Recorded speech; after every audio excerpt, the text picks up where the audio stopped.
إلا ما علمتنا إنك أنت العليم الحكيم.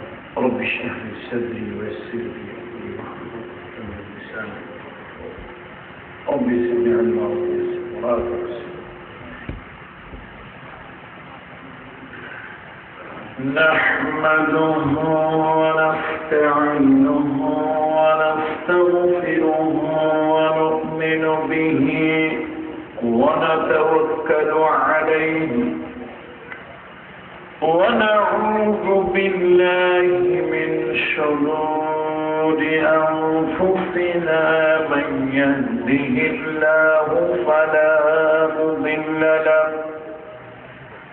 ومن يضلله فلن تجد له وليا مرشدا ونشهد أن لا إله إلا الله وحده لا شريك له ونشهد أن سيدنا وسندنا ومولانا وأولانا وطبيب قلوبنا محمد الذي أرسله بالحق بشيرا ونذيرا وداعيا إلى الله بإذنه وسراجا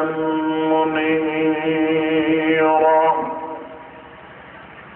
فقد قال الله تعالى في كلامه المجيد والفرقان الحميد: أعوذ بالله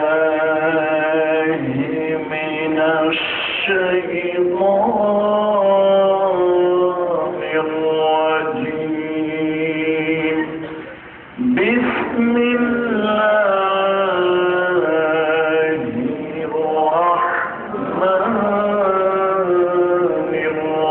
الرحيم. إن الله عنده علم الساعة وينزل الغيث ويعلم ما في الأرحام وما تدري نفس ماذا تكسب غدا وما تدري نفس بأي أرض تموت. إن الله عليم خبير. صدق الله المولانا. وقال الله تعالى في شان حبيبه آمرا ومخبرا: إن الله وملائكته يصلون على النبي يا أيها الذين آمنوا صلوا عليه وسلموا تسليما. اللهم صل على محمد وعلى آل محمد كما صليت على إبراهيم وعلى آل إبراهيم إنك حميد مجيد. اللهم بارك على محمد وعلى آل محمد كما باركت على إبراهيم وعلى آل إبراهيم إنك حميد مجيد بلغ العلا بكماله كشف الدجى بجماله حسنت جميع خصاله صلوا عليه هنا يفول تبلبل کا ترنم بھی نہ ہو چمن دہر میں کلیوں کا تبسم بھی نہ ہو بلغ العلا بکماله كشف الدجى بجماله حسنت جميع خصاله صلوا عليه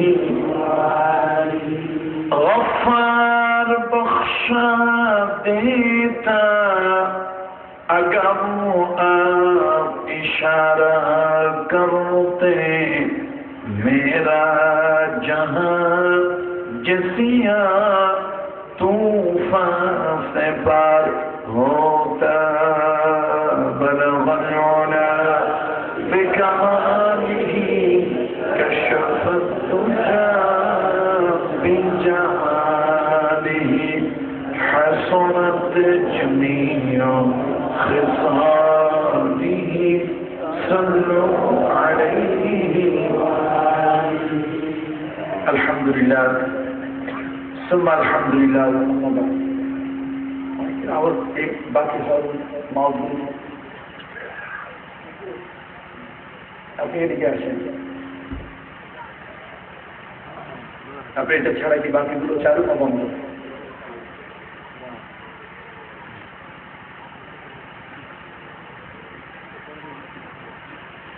দক্ষিণ মাসিমপুর মদিনাতুন নূর জামে মসজিদ কমিটি এবং ধর্মপ্রাণ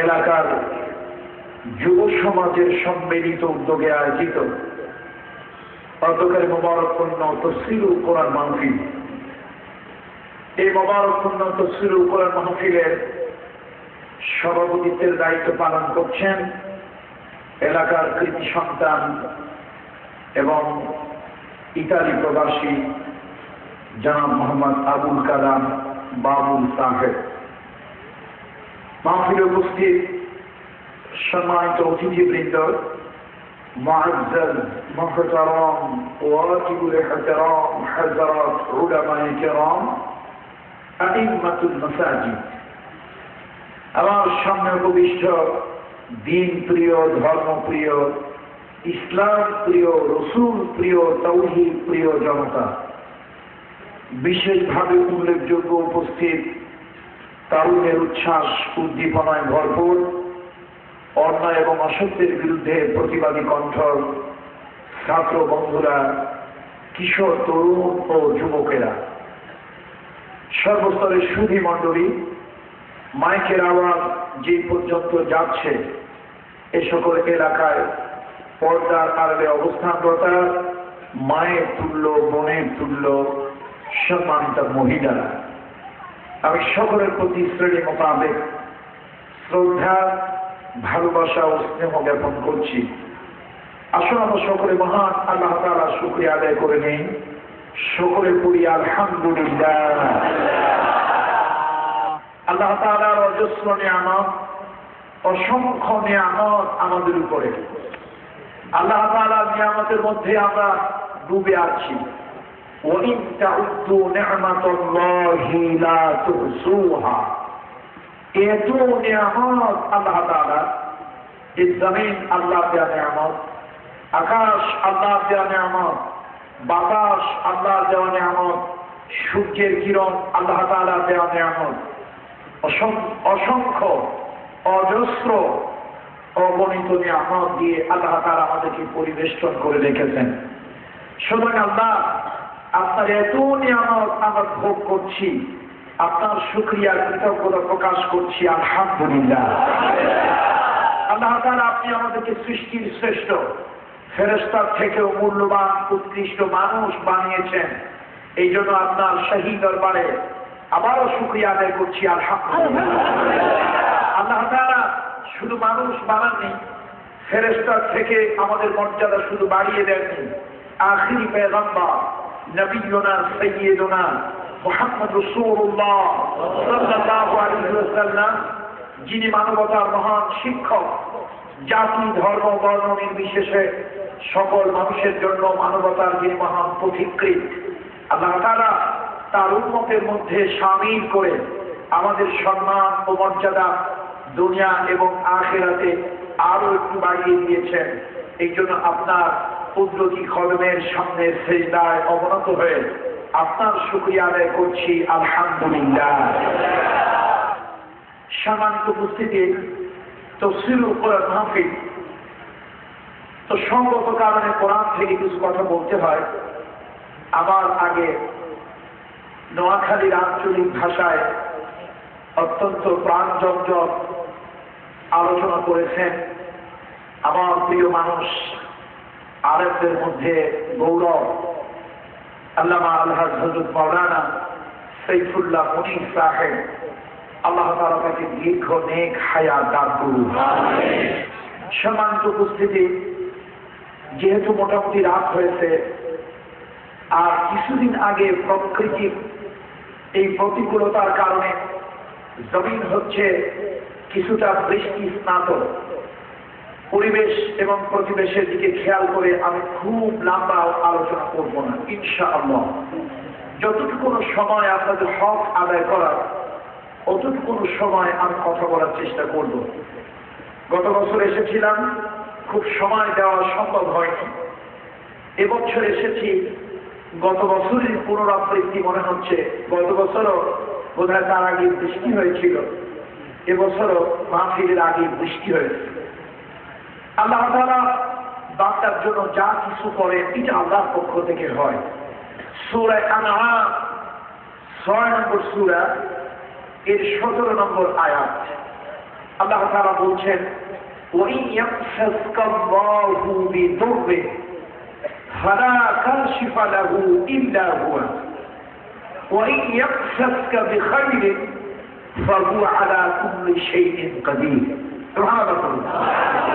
আল্লাহ তাআলা বলছেন, আল্লাহর পক্ষ থেকে কোনো অকল্যাণ, কোনো অমঙ্গল তোমাদেরকে যদি স্পর্শ করে তাহলে কেউ তার থেকে তোমাদেরকে মুক্ত করতে পারবে না। আল্লাহ কোনো রোগ দিল, বিপদ দিল, বালা দিল, মুসিবত দিল, অসুস্থতা দিল, প্রাকৃতিক কোনো দুর্যোগ দিল, আল্লাহ তাআলা যদি দেন তার থেকে কেউ কি আমাদেরকে হেফাজত করতে পারবে? আবার আল্লাহ তাআলা যদি আমাদেরকে কোনো কল্যাণ দেন, সেই কল্যাণ থেকে গোটা পৃথিবী ঐক্যবদ্ধ হয়েও আমাদেরকে তার থেকে মাহরুম করতে পারবে না। আল্লাহ তাআলা সর্বময় ক্ষমতা এবং কর্তৃত্বের মালিক। সুবহানাল্লাহ। কোরআন শরীফের একটি আয়াত, যদিও আয়াতটা জিহাদের ব্যাপারে অবতীর্ণ হয়েছে, সে আয়াতের মধ্যে আল্লাহ তাআলা বলছেন, আসা আন তুহিব্বু শাইআন ওয়া হুয়া শাররুন লাকুম ওয়া আসা আন তাকরাহু শাইআন ওয়া হুয়া খায়রুন লাকুম ওয়াল্লাহু আ'লামু ওয়া আনতুম লা তা'লামুন। আল্লাহ তাআলা বলছেন, কিছু বিষয় তোমরা তোমাদের জন্য কল্যাণ মনে করো, তোমরা তোমাদের জন্য সেই বিষয়টা ভালো মনে করো, কিন্তু ওর মধ্যে তোমাদের জন্য অকল্যাণ, অমঙ্গল, খাসারা, ক্ষতি ওর মধ্যে আছে। আবার কিছু বিষয় আছে তোমরা তোমাদের জন্য অপছন্দ করো, খারাপ মনে করো, অকল্যাণ মনে করো, এর ভিতরে আল্লাহ তাআলা তোমাদের জন্য কল্যাণ লিখে রেখেছেন। আল্লাহ ভালো জানে, তোমরা ভালো জানো না। সুতরাং আল্লাহ তাআলা এই যে প্রাকৃতিক দুর্যোগ, বৃষ্টি, আল্লাহ তাআলা এটা যদি আমাদের কল্যাণের জন্য হয়ে থাকে তাহলে তো আমরা আপনার কাছে সে কল্যাণে চাচ্ছি, প্রার্থনা করছি, আলহামদুলিল্লাহ। যদি এর মধ্যে আমাদের জন্য কল্যাণ, অমঙ্গল থাকে, এর ভিতরে আমাদের জন্য আযাব এবং গজব থাকে, এর ভিতরে আমাদের জন্য কোনো জিল্লত, অসম্মান করি থাকে, আল্লাহ তাআলা তার থেকে আপনি আমাদেরকে হেফাজত করেন। সম্মানিত উপস্থিতি, আমি আজকে একটি মাত্র আয়াত তেলাওয়াত করেছি। এটা হচ্ছে সূরা লুকমান, কোরআন শরীফের 31 নম্বর সূরা। এই সূরা লুকমানের সর্বশেষ আয়াত। এই আয়াত থেকে আপনাদের সামনে আমি তেলাওয়াত করেছি 34 নম্বর আয়াত। আল্লাহ তাআলা গুরুত্বপূর্ণ 5টি বিষয় সম্পর্কে আমাদেরকে বলছেন বা বলবেন। কোরআন শরীফের মর্যাদা হলো কোরআনের আলোচনা শুরু হবে, কিন্তু কোরআনের আলোচনা শেষ করা, এটা কোরআনের মর্যাদা। আল্লাহ তাআলা বলেন, قُلْ لَوْ كَانَ الْبَحْرُ مِدَادًا لِكَلِمَاتِ رَبِّي لَنَفِدَ الْبَحْرُ قَبْلَ أَنْ تَنْفَدَ كَلِمَاتُ رَبِّي وَلَوْ جِئْنَا بِمِثْلِهِ مَدَدًا। হে নবী, আপনি বলে দেন, সাগর মহাসাগরের পানিগুলো যদি তোমরা কালি বানাও, তাম দুনিয়ার গাছপালা বৃক্ষ তরুলতা গুলো কেটে যদি তোমরা কলম বানাও, পেন্সিল বানাও, দুনিয়ার জমিনকে যদি তোমরা কাগজ বানাও, দুনিয়ার জিন এবং ইনসান জাতি যদি লেখক হয়ে যাও, তোমার প্রভুর বাণী কালামুল্লাহর ব্যাখ্যা বিশ্লেষণ তাফসীর যদি শুরু করো, লিখতে লিখতে মহাসাগরের পানি দিয়ে বানানো সব কালিগুলো ফুরায় যাবে। গাছপালা বৃক্ষ তরুলতা দিয়ে বানানো কলমগুলি ক্ষয় হয়ে যাবে। জিন এবং ইনসানের হায়াতের জিন্দেগি ফুরিয়ে যাবে বটে, তোমার প্রভুর বাণী লেখা তখনও শেষ হবে না। মুহাম্মদ সাল্লাল্লাহু আলাইহি ওয়াসাল্লামের জীবনে প্রায় 3000-এর ঊর্ধ্বে মুআজিজা হয়েছে। এই কোরআনটা হলো তার জীবনের জীবন্ত মুআজিজা। আল্লাহু আকবার। এই দুনিয়ার ভিতরে আল্লাহ তাআলা যত নবীকে নবুয়ত দিয়েছেন, এই পৃথিবীতে আল্লাহ তাআলা যত পয়গম্বরকে পয়গম্বরী দিয়েছেন, সব নবীকে আল্লাহ তাআলা মুআজিজা দিয়েছেন।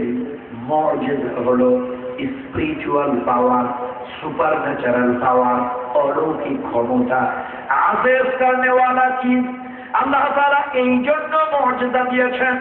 মুআজিজা যদি নবীদেরকে না দিতে, এক শ্রেণীর মানুষেরা নবীদেরকে বিশ্বাস করতে চাইতো না। এই জন্য কম হোক বেশি হোক, কম হোক বেশি হোক, মুআজিজা আল্লাহ তাআলা সব পয়গম্বরদেরকে দিয়েছেন। আমার আখিরি নবী, আখিরি পয়গম্বর মুহাম্মদ রাসূলুল্লাহ সাল্লাল্লাহু আলাইহি ওয়াসাল্লাম, আল্লাহ তাআলা তাকেও মুআজিজা দিয়েছেন। সব নবীকে কম হোক বেশি হোক মুআজিজা আল্লাহ তাআলা দিয়েছিলেন। এই মুআজিজাটার কারণে, নাহলে তো মানুষ বলতো, আরে তুমিও মানুষ আমিও মানুষ, তুমি নবী হইলা কেমনে? নবীদেরকে আল্লাহ তাআলা কয়েকটা জিনিস সমানভাবে দিয়েছেন। এর মধ্যে একটি হলো হুসনে খুলক, উত্তম চরিত্র। এই দুনিয়ার নেতা, দার্শনিক, রাষ্ট্র পরিচালক, এদের চরিত্র একরকম, আর পৃথিবীতে পয়গম্বর আম্বিয়া আলাইহিস সালাম তাদের চরিত্র ছিল সম্পূর্ণ ভিন্ন, আর এক রকম। সুবহানাল্লাহ বলুন। কেন? আমাদের দেশে আমরা দেখি মানুষের চরিত্র ভালো হয় ইলেকশনে। নোয়াখালী লোকের আবার মাইন্ড করবেন না, চরিত্র ভালো হয় ইলেকশনে। আমার ভাই, তোমার ভাই, বল্টু ভাই, সল্টু ভাই। বল্টু ভাইয়ের চরিত্র ফুলের মতো পবিত্র, তিনি নামাজ পড়েন না, পাপত্য, শয়তানের ভক্ত এবং জাহান্নামের তত্ত্ব। এখন চরিত্র সব ভালো কোন সময় হয়? যদিও তিনি খুনি, যদিও তিনি ডাকাত, যদিও তিনি জোচ্চর, যদিও তিনি অসংখ্য মানুষের জীবন হননের জন্য প্রত্যক্ষ পরোক্ষ দায়ী, যদিও জীবনে অসংখ্য মিথ্যে কথা বলেছেন, যদিও রাতের অন্ধকারে অনেক কিছু খাওয়ার অভ্যাস তার আছে, যাই হোক, অন্তত ইলেকশন আসলে চরিত্রটা কি ভালো হয়েছে। কিন্তু আল্লাহর কসম করে বলি, বিশ্বাস করব, পৃথিবীতে একজন পয়গম্বর, একজন নবী, নবুয়ত তার নাই যার চরিত্রটা আগে খারাপ ছিল কিন্তু পরে ভালো হয়ে গেছে। যেমন আমাদের দেশে একটা লোক আগে খারাপ ছিল, কোন পীরের সহবাতে গেল, কোন আলেমের সহবাতে গেল, তবলিগ জামাতে চিল্লা লাগালো, ভালো হয়ে গেল। তো ছোটবেলার বন্ধু একজনের সাথে দেখা হলো, হঠাৎ দেখে একটু ঠাট্টা করে বললো, কি একসাথে চুরি করলাম, হাতি হইলি কবে? তার মানে তুই আগে খারাপ ছিল, এখন ভালো হয়েছে। কিন্তু নবীদের ক্ষেত্রে এরকমটি হয়নি যে নবীর বাল্য জীবনের কোন একজন বন্ধু দেখে বললো, আরে তুই না আগের কোন খারাপ ছিলি, হঠাৎ করে নবী হইলি কেন? একটু আল্লাহু আকবার বলবেন না? তাহলে দুনিয়ার মানুষ, আমি কিন্তু এটা খারাপ অর্থে নিয়ে নেই যে পীরের মুরিদ তবলিগ জামাতের লোক বা আলেম ওলামাদের সোহবতে যারা যায় তারা খারাপ, এটা না। আলহামদুলিল্লাহ তারা ভালো হয়, কি বলে ঠিক কিনা? কিন্তু হয়তো আগে কি ছিল, হয়তো আগে খারাপ ছিল। এই জন্য তার আগের জীবনটা ছিল একরকম, পরের জীবনটা হলো আরেক রকম। ভালো, আলহামদুলিল্লাহ, আলহামদুলিল্লাহ। কিন্তু পয়গম্বরদের ক্ষেত্রে এরকম সব নবী শুরু থেকে, জন্মের পর থেকে মৃত্যু পর্যন্ত চরিত্র ছিল পূত, পবিত্র, শুচি, শুদ্ধ, নিষ্কলুষ, নির্মল, একেবারে সাদা মনের মানুষ ছিলেন। তাদের চরিত্র যদি কলঙ্কমুক্ত না হবে, তাহলে জাতির কাছে তারা দাওয়াত তাওহীদকে অ্যাপ্রোচ করবেন, জাতির কাছে উপস্থাপন করবেন কিভাবে? ভাই মাইকের আওয়াজ তো কিছু ক্লিয়ার করা যায় না, আজীব ব্যাপার। আমাদের তো ভাই প্রতিদিন কথা বলতে হয়, শরীরের জোর দিয়ে তো কথা বলতে পারবো না। আপনারা জানেন গত ডিসেম্বরের 27-28 তারিখের দিকে আমি অসুস্থ হয়ে পড়ি এবং অনেকগুলো মাহফিল আমি করতে পারিনি, দেশের বাইরে গিয়েছিলাম। লক্ষ লক্ষ আল্লাহ বান্দারা আমার জন্য দোয়া করেছেন, আল্লাহ তাআলা আমাকে সুস্থ করে দিন। আপনি সাউন্ড কমাই দেন, বারণ করতেন। সম্মানিত উপস্থিতি, কোরআন শরীফের কথা আমরা বলবো।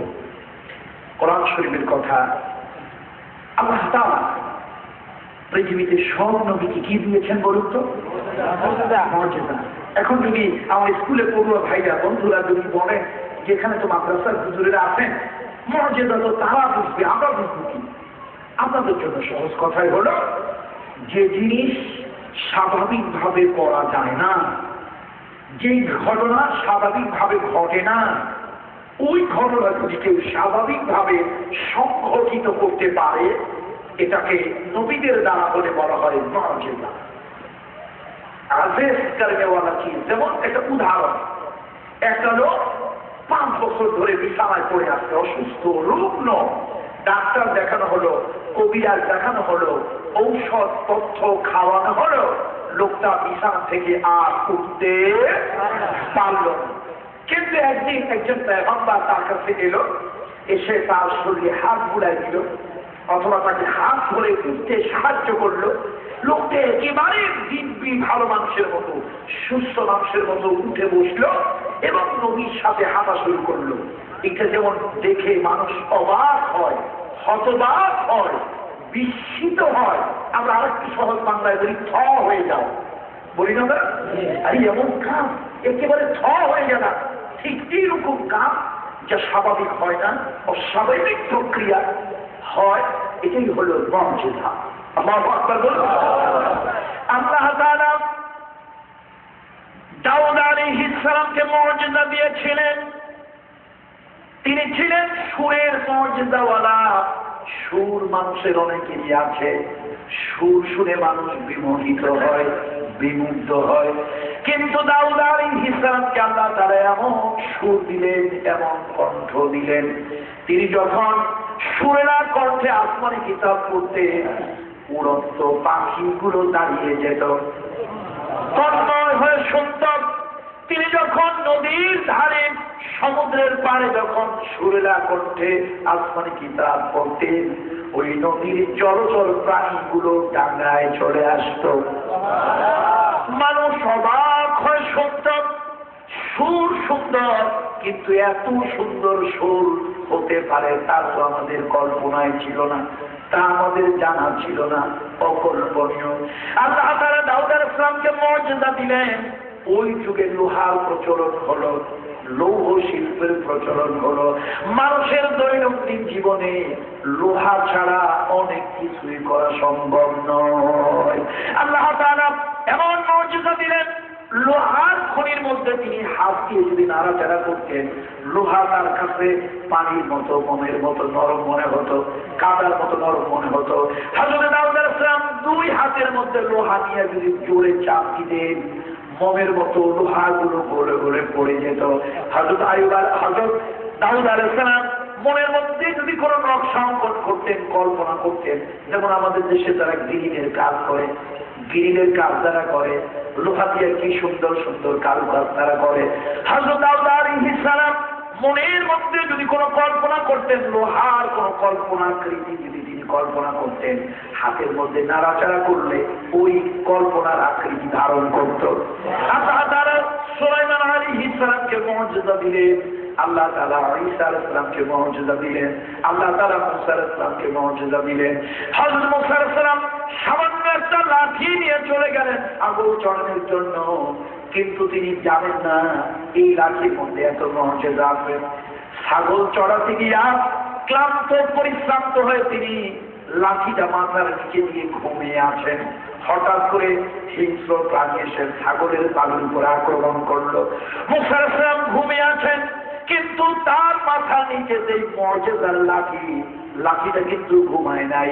মুসা আলাইহিস সালামের মাথার নিচ থেকে লাঠি উঠে গেল, ওই যে হিংস্র প্রাণীকে পিঠা ছাড়াইয়া আবার ঘুরে সরাই দিল। ছাগলগুলি বিক্ষিপ্ত হয়ে গিয়েছিল, সব ছাগলগুলোকে এক জায়গায় জড়ো করে জমা করে ওই মুজিজার লাঠি মুসা আলাইহিস সালামের মাথার মধ্যে ঢুকে গেল।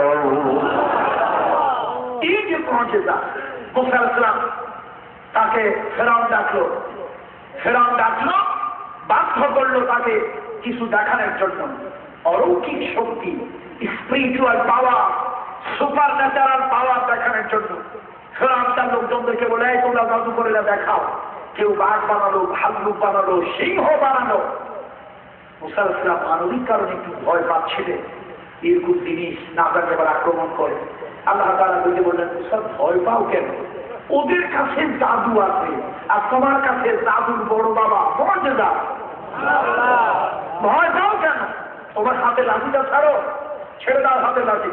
মুসা আলাইহিস সালাম হাতে লাঠি যেই না ছাড়লেন, ওরে বাপরে, বিশাল আকৃতির অজাগর হলো, এমন বড় একটা হা করলো, ওই জাদুকরদের জাদু মন্ত্র ফুটো পান ভাগ্য সিংহ সব টান দিয়ে তাদের মধ্যে নিয়ে গেল।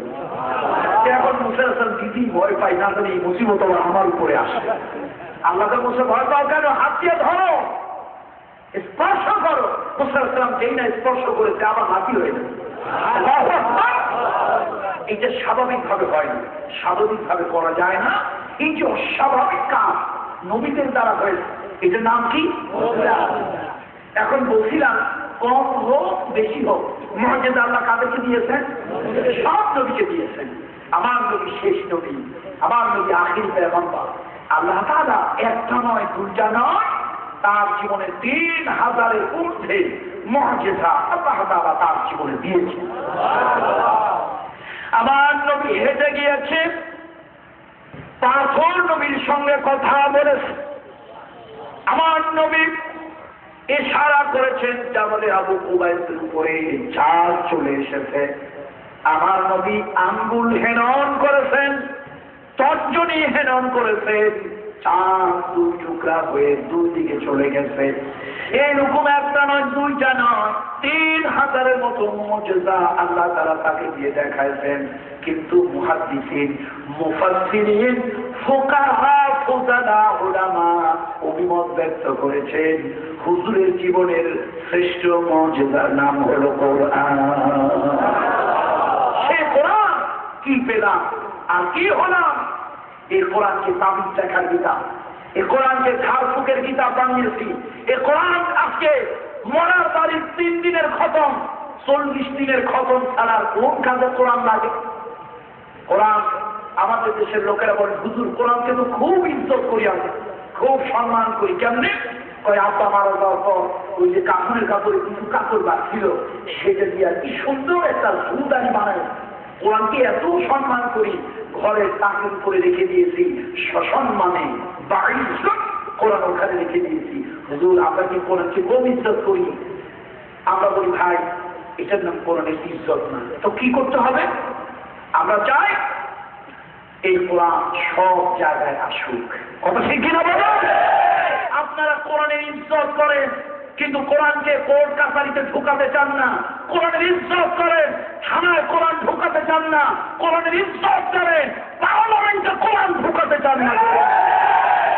তার কারণ কি? স্লোগান দেওয়া যাবে না, স্লোগান দেওয়া যাবে না। ভাই আমার সমস্যা আছে, কিরামান কাতিল সব জায়গা। আপনারা তো বোঝেন না, বাংলাদেশেও ওয়াজ করতে হয় বহুত কষ্টে। এখন তো পীরের ছেলে কবরের মাটি নিচের ওয়াজ আর আপনার উপরের ওয়াজ সারা ওয়াজ করাই যায়। আপনাদের জন্য ৬৪ জেলায় ৬৫ কারাগার আপনাদের জন্য। আমরা যারা কোরআনের কথা বলি ৫৬,০০০ বর্গ মাইলের সমগ্র বাংলাদেশটাই আমাদের জন্য কারাগার। মিছিল দেবেন না প্লিজ। জোশের নাম ইসলাম নয়, ঘুষের নাম ইসলাম। আমরা অনেক জোশ দিয়েছি, অনেক জোশ দিয়েছি। যে দেশে একটু হক কথা কড়া কথা বলার কারণে বক্তাকে ধরে নিয়ে পিস্তল হাতে দিয়ে যে দেশের প্রশাসন আইন শৃঙ্খলা রক্ষাকারী বাহিনী তারা আসামি হিসাবে ছবিতে পেপার পত্রিকায় ছবি তুলতে সুযোগ দেয়, সে দেশে আমার মতো পিকদাদার হাতে AK-47 রাইফেল দিয়ে যে কালকে ছবি উঠাবে না এর নিশ্চয় থাকে। সুতরাং মিছিলের দরকার নাই, আমরা মাটি মিছিল কথা বলবো, দাঁড়িয়ে যাবে না। কথা ঠিক না বলে? আসমানের উপরে কথা বলবো, দাঁড়িয়ে কোনো ঝামেলা নেই, সবাই খুশি। কি বলেন? শয়তানও খুশি, আমরাও খুশি। বন্ধুরা আমার, বলছিলাম আমরা কোরআনকে ইজ্জত দেই। কোরআনকে ইজ্জত দেই কোন জায়গায়? মরার বাড়িতে খতম করায়। থানায় কোরআন নেই না, কোর্ট কাছারিতে কোরআন নেই না, অফিস আদালতে নেই না, পার্লামেন্টও তো নেই না। তার কারণ পার্লামেন্টে যারা কথাবার্তা বলেন ওনারা এত ভদ্রলোক, এত ভদ্র কথা বলেন, মাঝে মাঝে বাচ্চার ছেলেকে বলতে হয় দোহাই একটু দূরে সরে যা, যে ভাষায় কথাবার্তা হচ্ছে এটা কোনো ভদ্র সুস্থ লোকের ভাষা না। সুতরাং আমরা কোরআনকে ইজ্জত, কোরআনকে ইজ্জত এই পর্যায়ে দিতে চাই, সব জায়গায় কোরআন চান, কোরআন মানুষকে মানুষ বানিয়ে দেন। ভাই আমার, এই কোরআন মানুষের অভাব পাল্টানোর জন্য আসেনি, এই কোরআন মানুষের স্বভাব পাল্টানোর জন্য। ঢাকা বিশ্ববিদ্যালয় আমি অল্প কিছুদিনের জন্য রাষ্ট্রবিজ্ঞানের ছাত্র ছিলাম, পলিটিক্যাল সায়েন্সের একজন প্রাক্তন ছাত্র হিসাবে যদিও অল্প কিছুদিন ছিলাম। আমি বলবো, বিশ্বাস করুন, পৃথিবীতে অনেক আন্দোলন হয়েছে, পৃথিবীতে অনেক রিভলিউশন হয়েছে, দেশের পরিবর্তন হয়েছে, পতাকার পরিবর্তন হয়েছে, ভূখণ্ডের পরিবর্তন হয়েছে, শাসন ব্যবস্থার পরিবর্তন হয়েছে, কিন্তু মানুষের নৈতিক চরিত্রের কোনো পরিবর্তন। সুতরাং কোরআন পৃথিবীতে এসেছে শুধুমাত্র মানুষের নৈতিক চরিত্র পাল্টানোর জন্য। বন্ধুরা আমার, মুহাম্মদ রাসূলুল্লাহ সাল্লাল্লাহু আলাইহি ওয়াসাল্লাম যে সমাজে আবির্ভূত হয়েছিলেন ওই সমাজটাকে কোন সমাজ বলা হয় বলেন তো আপনারা? আইয়ামে জাহিলিয়া, the age of ignorance, the age of ignorance, অসভ্যতার যুগ, বর্বরতার যুগ, মূর্খতার যুগ। সেই যুগটা কি ওই যুগ ছিল না পাল্টাইছে? ভালো হয়েছিল না খারাপ হয়েছিল? আচ্ছা, আপনারা সব দলের মানুষ তো মাশাআল্লাহ জুমার নামাজ পড়তে যান না? জুমার খুতবা শোনেন কিনা আপনারা? একটা খুতবার মধ্যে শোনেন তো এরকম একটা কথা শুনেছেন কিনা? খায়রুল কুরুনে কারনি, খায়রুল কুরুনে কারনি সুম্মা আল্লাযীনা ইয়ালুনাহুম সুম্মা আল্লাযীনা ইয়ালুনাহুম। এটার অর্থ হলো রসুল বলতেছে, কে বলতেছে বলেন তো? আল্লাহ হাবিব বলতেছেন আমার যুগ শ্রেষ্ঠ যুগ, আমার যুগ শ্রেষ্ঠ যুগ। যে সমাজ ছিল অধপতিত, যে সমাজ ছিল নিকৃষ্ট, যে সমাজ ছিল অবহেলিত, যে সমাজ ছিল নৈতিক চরিত্রের চরম অবক্ষয় হয়েছিল, সেই সমাজটা উন্নত সমাজ, সে সমাজটা অনুকরণীয় সমাজ, সে সমাজটা মানবতাপূর্ণ সমাজে রূপান্তরিত হয়েছিল। কোরআন মানুষকে মানুষ বানিয়ে দিয়েছিল। এই জন্য দেশ পাল্টাইলে শুধু লাভ নাই, পতাকা পাল্টাইলে লাভ নাই, শাসন ব্যবস্থা পাল্টাইলে লাভ নাই, ভূখণ্ডের পরিবর্তন হলে লাভ নাই, যতক্ষণ পর্যন্ত মানুষের চরিত্র না পাল্টায়। একটা গল্প শুনছি, বলবো? স্বাধীনতা পরবর্তীকালের কথা। 1971 সালে যে স্বাধীন হলো তখন তো বাংলাদেশ কত উন্নত হয় নাই। তখন বাংলাদেশের মহান স্থপতি শেখ মুজিবুর রহমান সাহেব, উনি বসবাস করতেন ধানমন্ডির 32 নম্বর বাড়িতে। উদার মনের মানুষ। একদিন বাসায় এসে দেখেন একটা লোক অনেকগুলো সবজি নিয়ে আসে। সবজিগুলো দেখে উনি খুশি হলেন। খুশি হয়ে তরতর করে উপরে উঠে গেলেন দোতলায়। দোতলায় গিয়ে বাড়ির চেয়ারতে তাকে 20টা টাকা দিলেন, ওই সবজিওয়ালাকে দিয়ে দাও। লোকটা টাকা হাতে নিয়ে চিন্তা করে, এতগুলো সবজি, এতগুলো টাকা, এতগুলো টাকা তো হয় না। সে টাকা দিয়ে কিছু একটা চিন্তা করলো, সিঁড়ি বেয়ে নিচতলায় গেল, 10টা টাকা পকেটে ভরে 10টা টাকা সবজিওয়ালাকে দিল। সবজিওয়ালা বললো, ভাই আমি তো বিক্রি করার জন্য আনি নেই, আমার ক্ষেতের জিনিস বিক্রি যদি করতে হয় তখন আমি বাজার নিয়ে যেতাম, আমি বঙ্গবন্ধুর জন্য এনেছি, আমার ক্ষেতের জিনিস উনি খান, আমি টাকা নেব। কয় না, সে টাকা দিয়েছে, তুমি নাও। তার কথা হলো আমি টাকা নেব, আমি তো বিক্রির জন্য আনি নেই, আমি তো তাকে খুশি হয়ে দেওয়ার জন্য। তো এখন বেচারা সরে গেছে, সে 10টা টাকা হাতে নিয়ে চিন্তা করে কর দেখি না, টাকা দিয়ে তো আমি নেবো না। ও আস্তে আস্তে সিঁড়ি বেয়ে উপরে উঠছে। দোতলা উঠে গিয়ে বঙ্গবন্ধুর কাছে বলছে, আপনি টাকা দিলেন কেন? আমি তো টাকা বিক্রি করার জন্য সবজি আনি নাই, আমার ক্ষেতের দিন টাটকা সবজি আপনার জন্য নিয়ে আসি। বঙ্গবন্ধুর হাতে দেখে কয় টাকা? আকাল ভেঙে তার মাথায় করলো, কিন্তু তোর হাতে 10 টাকা কেন? আপনি দিয়েছেন না? কারো তো কোনো 10 টাকা দেয় নাই, তোর 20 টাকা দিয়েছে। কয় 10 টাকা 20 টাকা যাই হোক, আপনারটা আপনি ধরেন, আমি টাকা নেওয়ার জন্য, বিক্রি করার জন্য সবজি আনি নাই, আপনার জন্য এনেছি, টাকার টাকা আমি নেব না। এখন তার চিন্তা হলো, দিলাম 20 টাকা, ওর হাতে কেন 10 টাকা? বললো, গিয়ে 10 টাকা পাইনি কই? তার কাছে দিচ্ছেন, সেই তো দিল। উনি আফসোস করে বললেন, যে দেশে উপর তালা থেকে নিস্তালা পর্যন্ত যেতে 20 টাকা 10 টাকা হয়ে যায়, সে দেশের মানুষের নৈতিক চরিত্র যদি পরিবর্তন না হয়, তাহলে রাষ্ট্রের উচ্চ পর্যায় থেকে সাধারণ মানুষের দোরগোড়া পর্যন্ত সেবা পৌঁছানো সম্ভব নয়। কথা কি সঠিক না ভুল? আগে কি পাল্টানো দরকার? আগে কি পাল্টানো দরকার? বন্ধুরা, অভাব চিরদিন থাকবে, অভাব চিরদিন থাকবে, কিন্তু স্বভাবের পরিবর্তন না হলে আল্লাহর কাসম অভাব কোনদিন থাকবে।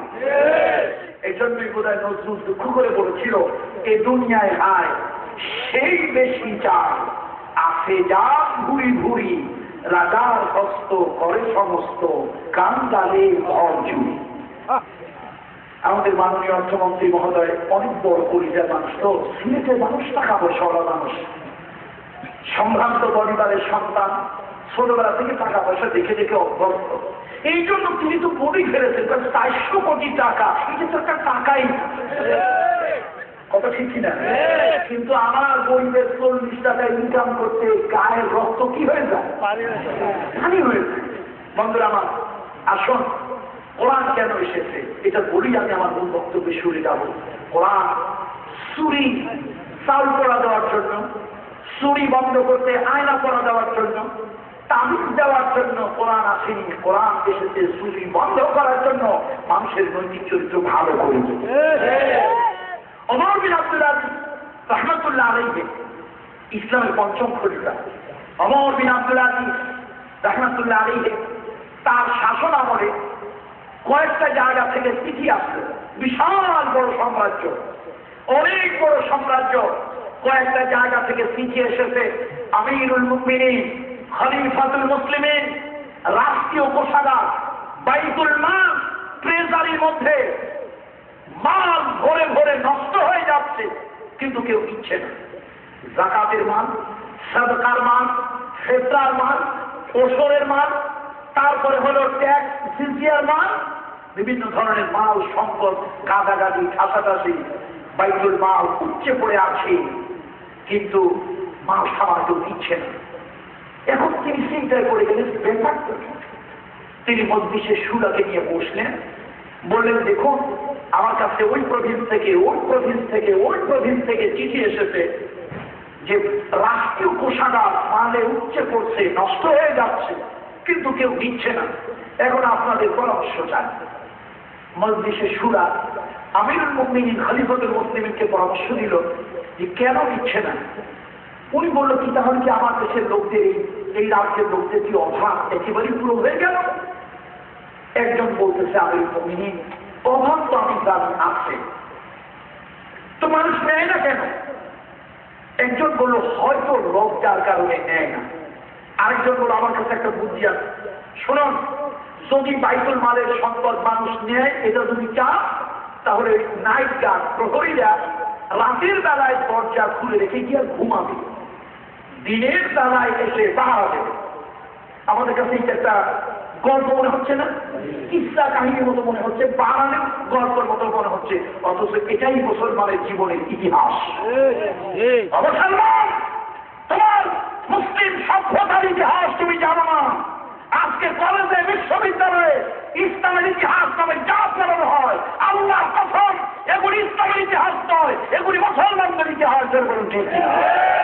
ইসলামের ইতিহাস, সাম্যের ইতিহাস, ইসলামের ইতিহাস, মৈত্রীর ইতিহাস, ইসলামের ইতিহাস, ভ্রাতৃত্বের ইতিহাস, ইসলামের ইতিহাস। আমার বন্ধুরা, পরলোক সহিষ্ণুর ইতিহাস, ইসলামের ইতিহাস। ভ্রাতৃত্ব, সাম্য আর সকল ধর্মের ভিতরে মানুষের ভিতরে শান্তির যে বার্তা পৌঁছে দিয়েছিল সেই ইতিহাস। কিন্তু কিছু ইসলাম বিদ্বেষী লোকেরা ইসলামের ইতিহাসের মধ্যে অনেক বিতর্কিত এবং অসত্য কথাগুলো ঢোকায় দিয়ে আমার জাতিকে খোলা করে দিয়েছে। যে জাতি তার গৌরব উজ্জ্বল ইতিহাস জানে না, ও জাতি আত্মহননের দিকে চলে যায়। বন্ধুরা আমার, গল্প মনে হচ্ছে কিন্তু গল্প নয়, বাস্তব। তা কি করা যায়? আমিরুল মুমিনিন জিজ্ঞেস করলেন কি করা যায়? বলে হুজুর, আমিরুল মুমিনিন, আমাদের কাছে মনে হচ্ছে লোকজন লজ্জার কারণে নিচ্ছে না। তো এখন যারা কেয়ারটেকার আছে, গার্ড আছে, ওরা রাতের বেলা দরজা খুলে রেখে বাড়িতে ঘুমাবে। যার যা দরকার, রাতের বেলা অন্ধকার, কিন্তু আর কারো মুখ দেখবে না। যার আটা দরকার আটা নিয়ে যাবে, যার সব দরকার সব নিয়ে যাবে, যার বোন দরকার বোন নিয়ে যাবে, যার কাপড় দরকার কাপড় নিয়ে যাবে। খলিফা বলেন বুদ্ধিটা একেবারে খারাপ না, যেহেতু মালখানা নষ্ট হয়ে যাচ্ছে, ওই প্রভিন্সের ভাইসরয়কে চিঠি লিখে দেওয়া হলো, গভর্নরকে চিঠি লিখে দেওয়া হলো, তোমার প্রভিন্সে তোমার এই জায়গায় এই সমস্যায় কাজ করো, গাছদেরকে রাতের বেলায় ছুটি দাও, দরজা খুলে রেখে তারা চলে যাবে, দিনের বেলায় এসে পাহারা দেবে, মালখানা সংরক্ষণ করবে। সত্যি তাই করা হলো। দরজা খুলে যার চলে গেল, যার দরকার যা সে নিয়ে যাও। কেউ কারো অন্ধকারে মুখও দেখলো না, লজ্জার কোনো কারণ। দিন চলে গেল, সপ্তাহ চলে গেল, মাস চলে গেল, কেউ ঢুকলো না, কেউ কিছু নিচ্ছে না। পেপারটাকে আবার দিচ্ছে এলো আমিরুল মুমিনিনের কাছে। আমিরুল মুমিনিন আবার মজলিসে শুরাকে ডাকলেন, ব্যাপারটা কি? আমার দেশের মানুষের অভাব কি একেবারে মিটে গেল? মজলিসে শুরার অধিকাংশ লোকেরা বলল, আমিরুল মুমিনিন, আসলে অভাব আছে, কিন্তু মানুষের স্বভাব পাল্টেছে। কি আছে? কি আছে? অভাব আছে বটে, কিন্তু কিসের পরিবর্তন হয়েছে? স্বভাবের পরিবর্তন হয়েছে। আর এখন তো আলহামদুলিল্লাহ আরব দেশের এরকম জায়গা আছে যেখানে কিছুই হয় না। আলহামদুলিল্লাহ আমার মাটি, সোনার মাটি, এখানে কদুর দানা বপন করলে, এখানে লাউ শসার দানা বপন করলে, পাটের দানা বপন করলে, ডাটার দানা বপন করলে, কচু আর ঘেসু খাইয়াও আমার দেশের মানুষ 3 দিন বাঁচতে পারে। কথা ঠিক? মরুভূমিতে একটা গাছপালা তুলির কথা ঘাসও না, তাদের অভাব ছিল, কিন্তু স্বভাবের পরিবর্তন হয়েছে। আর আমাদের আলহামদুলিল্লাহ অভাব অনেকটা পূরণ হয়েছে, কিন্তু স্বভাবটা বড়ই খারাপ হয়েছে। এই জন্য আসুন, কোরআন কিন্তু মানুষের স্বভাব পাল্টানোর জন্য এসেছে, চরিত্র পাল্টায় দেওয়ার জন্য, আখলাক পাল্টায় দেওয়ার জন্য এসেছে। আসুন, আমরা কম আর বেশি সকলেই মানসিক রোগী, আমাদের মানসিক পরিবর্তনের জন্য কোরআন প্রয়োজন, কোরআন প্রয়োজন। আল্লাহ তাআলা কোরআনের জিন্দেগি গঠন করার তৌফিক আমাদেরকে দান করুন। আসুন, অনেকখানি কথা বলে ফেললাম ভূমিকার মধ্যে। আমি আজকে সূরা লুকমান, এই সূরা লুকমান থেকে শেষ আয়াত আপনাদের সামনে উপস্থাপন করেছি। বিসমিল্লাহির রহমানির রহিম। ইন্নাল্লাহা ইনদাহু ইলমুস সাআ ওয়া ইউনাজ্জিলুল গায়ব ওয়া ইয়ালামু মা ফিল আরহাম ওয়া মা তাদরি নাফসুম মাযা তাকসিবু গাদা وما تدري نفس بأي أرض تموت إن الله عليم خبير আল্লাহ তাআলা বলেন নিশ্চয় আল্লাহর কাছে কিয়ামত কখন হবে, এই পৃথিবীতে মহাপ্রলয় কখন কোন দিন হবে আল্লাহ তাআলার কাছে তার খবর আছে। কোন জমিনে বৃষ্টি বর্ষণ হবে, কোন ভূখণ্ডে মেঘ বাড়ি বর্ষণ করবে, এইটা আল্লাহ তাআলার কাছে খবর আছে। আর মায়ের পেটের ভিতরে, মায়ের হেমের ভিতরে কোন সন্তান আছে, কোন গুণ আছে, এটাও আল্লাহ তাআলা জানে। আর মানুষ জানে না কালকে সে কি অর্জন করবে, এটা একমাত্র আল্লাহ তাআলা জানে। আর মানুষ জানে না কোন জমিনে মানুষ মৃত্যুবরণ করবে। এই পাঁচটা জিনিসের খবর কার কাছে আছে? আল্লাহর কাছে। ইন্নাল্লাহ নিশ্চয় আল্লাহ তাআলা আলিমুন, তিনি সর্বজ্ঞাতা, খবীর, সব কিছু তার জ্ঞাতার্থে আছে। আল্লাহ তাআলা সব জানেন, আল্লাহ সব কিছু সম্পর্কে জ্ঞান রাখেন, সব আল্লাহ তাআলা জানেন। তাহলে পাঁচটি জিনিসের খবর কার কাছে আছে? জোরে বলুন কার কাছে আছে? প্রথমটা হলো কি? প্রথমটা হলো আল্লাহ তাআলার কাছে কিয়ামতের কথা। কিয়ামত কি হবে কি হবে না? পিছনে বন্ধুরা বলুন কিয়ামত হবে কি হবে না? কিয়ামত অবশ্যই হবে। আল্লাহ তাআলা কিয়ামত কখন করবেন আল্লাহই ভালো জানেন, আল্লাহ তাআলাই ভালো জানেন কিয়ামত কখন হবে। কিন্তু আগে যখন আমরা বলেছি কিয়ামত হবে, তখন আমার দেশের কিছু নাস্তিক মুরতাদেরা তারা বলেছে যে আমরা নাকি মানুষকে ভয় দিই। আসলে কিয়ামত কিয়ামত বলে কিছুই নাই, মানুষকে আমরা ভয় দিই। কিন্তু এখন বৈজ্ঞানিকেরা স্বীকার করেছে এই পৃথিবী, এই সৃষ্টি জগৎ মহাপ্রলয় হবে। আল্লাহু আকবার বলুন। কি হবে বলুন? মহাপ্রলয় হবে। মহাপ্রলয় কি?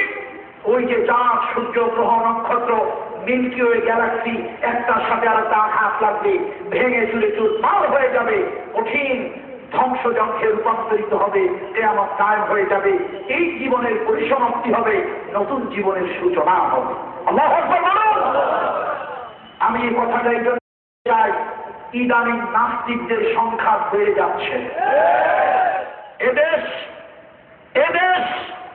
নাস্তিকদের জন্য নয়, এদেশে আওয়ামী লীগের লোক আছে, এদেশে বিএনপির লোক আছে, এদেশে তরিকতের লোক আছে, এদেশে তাবলীগের লোক আছে, এদেশে জামাতের লোক আছে, এদেশে হেফাজতের লোক আছে, এদেশে এককল্লির লোক আছে, এদেশে পাঁচকল্লির লোক আছে। আমাদের কলিজায় রক্ত মাংসের ভিতরে, আমাদের চিন্তা চেতনার ভিতরে আল্লাহ আছে। যেমন ঠিক কিনা? সুতরাং আল্লাহ তাআলা আমাদেরকে সৃষ্টি করেছেন, আল্লাহ স্রষ্টা, পরকাল আছে, আখিরাত আছে, এই বিশ্বাস, এই অনুভূতি, এই চিন্তা চেতনা আমার ভিতরে আছে। ইদানিং দেখতে পাচ্ছি কিছু নাস্তিক, কিছু মুরতাদের সংখ্যা বেড়ে যাচ্ছে, সংখ্যা বেড়ে যাচ্ছে। আমার সন্তানগুলোকে নাস্তিক বানানোর জন্য, আমার সন্তানগুলোকে ধর্ম বিমুখ বানানোর জন্য তারা চেষ্টা চালাচ্ছে। এক নাস্তিক তো কবিতা লিখলো আমার আপনার সন্তানকে পড়ানোর জন্য, যে বই তোমায় দেখায় ভয় সে বই কোনো বই নয়। মানে কোরআন হাদিস তোমাকে ভয় দেখায়, পরকালের ভয়, আখিরাতের ভয়, জাহান্নামের ভয় দেখায়, এই বই বই নয়, এই বই তুমি পড়বে না, এই বই তুমি ধরবে না। এদেশের আলেমেরা প্রতিবাদ জানালো, এদেশের আলেমরা প্রতিবাদ জানালো। আমরা সরকারকে ধন্যবাদ দেই, সরকার সেই প্রতিবাদের প্রতি সম্মান প্রদর্শন করে সরকার ওই নাস্তিকের সেই কবিতা সিলেবাস থেকে বাদ দিল। আমরা সরকারকে ধন্যবাদ জানাচ্ছি। বন্ধুরা, ইদানিং টেলিভিশনের টক শোতে আমরা কিছু নাস্তিকদের আনাগোনা দেখতে পাচ্ছি। আষাঢ় মাসের বৃষ্টি যেরকম কিছু কোলা ব্যাঙের খুব প্রাদুর্ভাব হয়, এরকম কিছু কোলা ব্যাঙের ঘুমুর ঝাঙর শুনতেছি। তারা বলে ছেলে পেলেদেরকে নাকি ধর্মীয় শিক্ষা দেওয়া যাবে না, তাহলে তারা কি হয়ে যাবে? জঙ্গিবাদী, মৌলবাদী হয়ে যাবে। আচ্ছা, এখানে মুরব্বী বাবাজিরা যারা আছেন, দাড়ি পাকা মুরব্বীরা, আপনাদের কাছে আমার প্রশ্ন, ছোট ছেলে পেলেদের কথা, ছাত্র বন্ধুদের কথা, 20 বছরের নিচে যারা বা 20 বছর পর্যন্ত আছে তাদের কথা বাদ, এর উপরে যারা আছেন, আপনারা যখন ছোট ছিলেন বাবা মা মুরব্বীরা সকালবেলা কি করতো? সকালবেলা উঠাইয়া জোর করে উঠাইয়া মক্তবে মসজিদে পাঠাই দিত। আপনারা ঘুমের থেকে উঠে চোখ চলতে চলতে পুকুর ঘাটে গিয়া কোনো মতো চোখে বানান দেওয়া উঁচু করে মসজিদে যেতেন, কোরআন শরীফ মক্তবে যেতেন, কোরআন করতেন, কায়দা করতেন, আম্মা পাড়া সে পাড়া ইত্যাদি আপনারা করতেন। আচ্ছা, আপনারা কি বোমাবাজ হয়েছেন? আপনারা কি বোমা মেরে মানুষ মেরেছেন? আপনারা কি জঙ্গি হয়েছেন? আচ্ছা, আপনাদের আব্বা ধর্মীয় শিক্ষা দিল, আপনারাও জঙ্গি হলে না, হঠাৎ করে জঙ্গিবাদ কোথার থেকে আসে?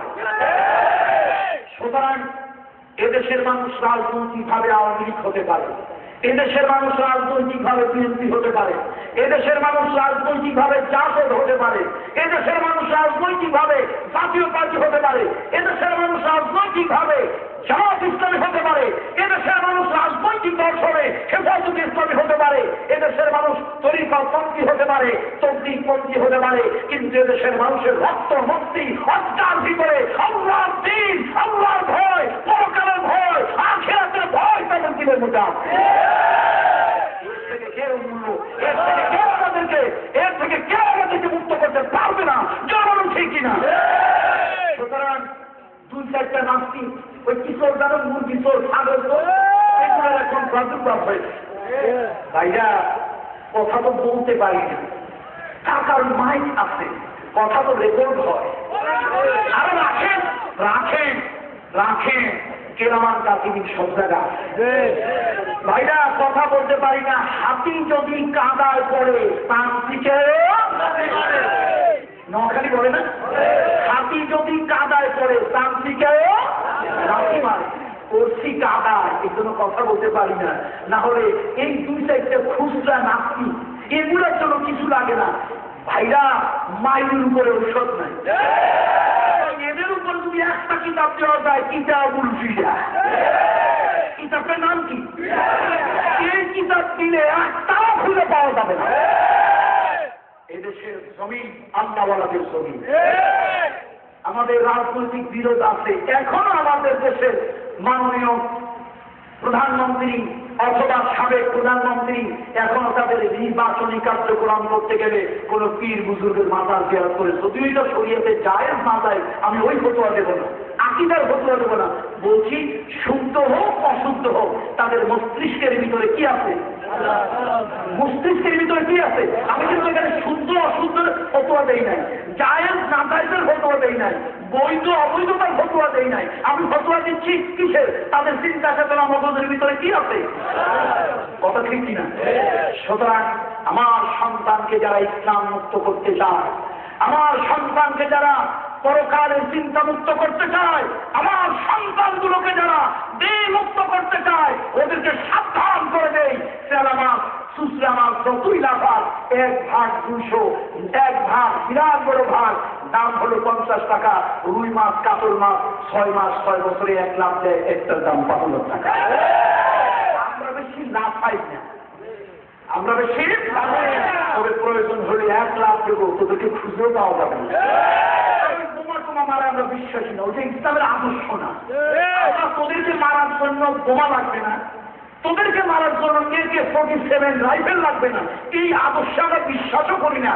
আমরা প্রশাসনকে বলি আমরা জঙ্গিবাদকে ঘৃণা করি, যেমনটি ঘৃণা করে কোরআন আর হাদিস। তোদেরকে যদি সাহায্য করতে আমাদের বেশি কিছু লাগবে? 14 কোটি মুসলমান যদি সুন্নাত তরিকায় প্রস্তাব করি, কি করি? একটু বাংলা সহজা একটা ভাষা আছে প্রস্তাবের, বলুন তো আপনারা?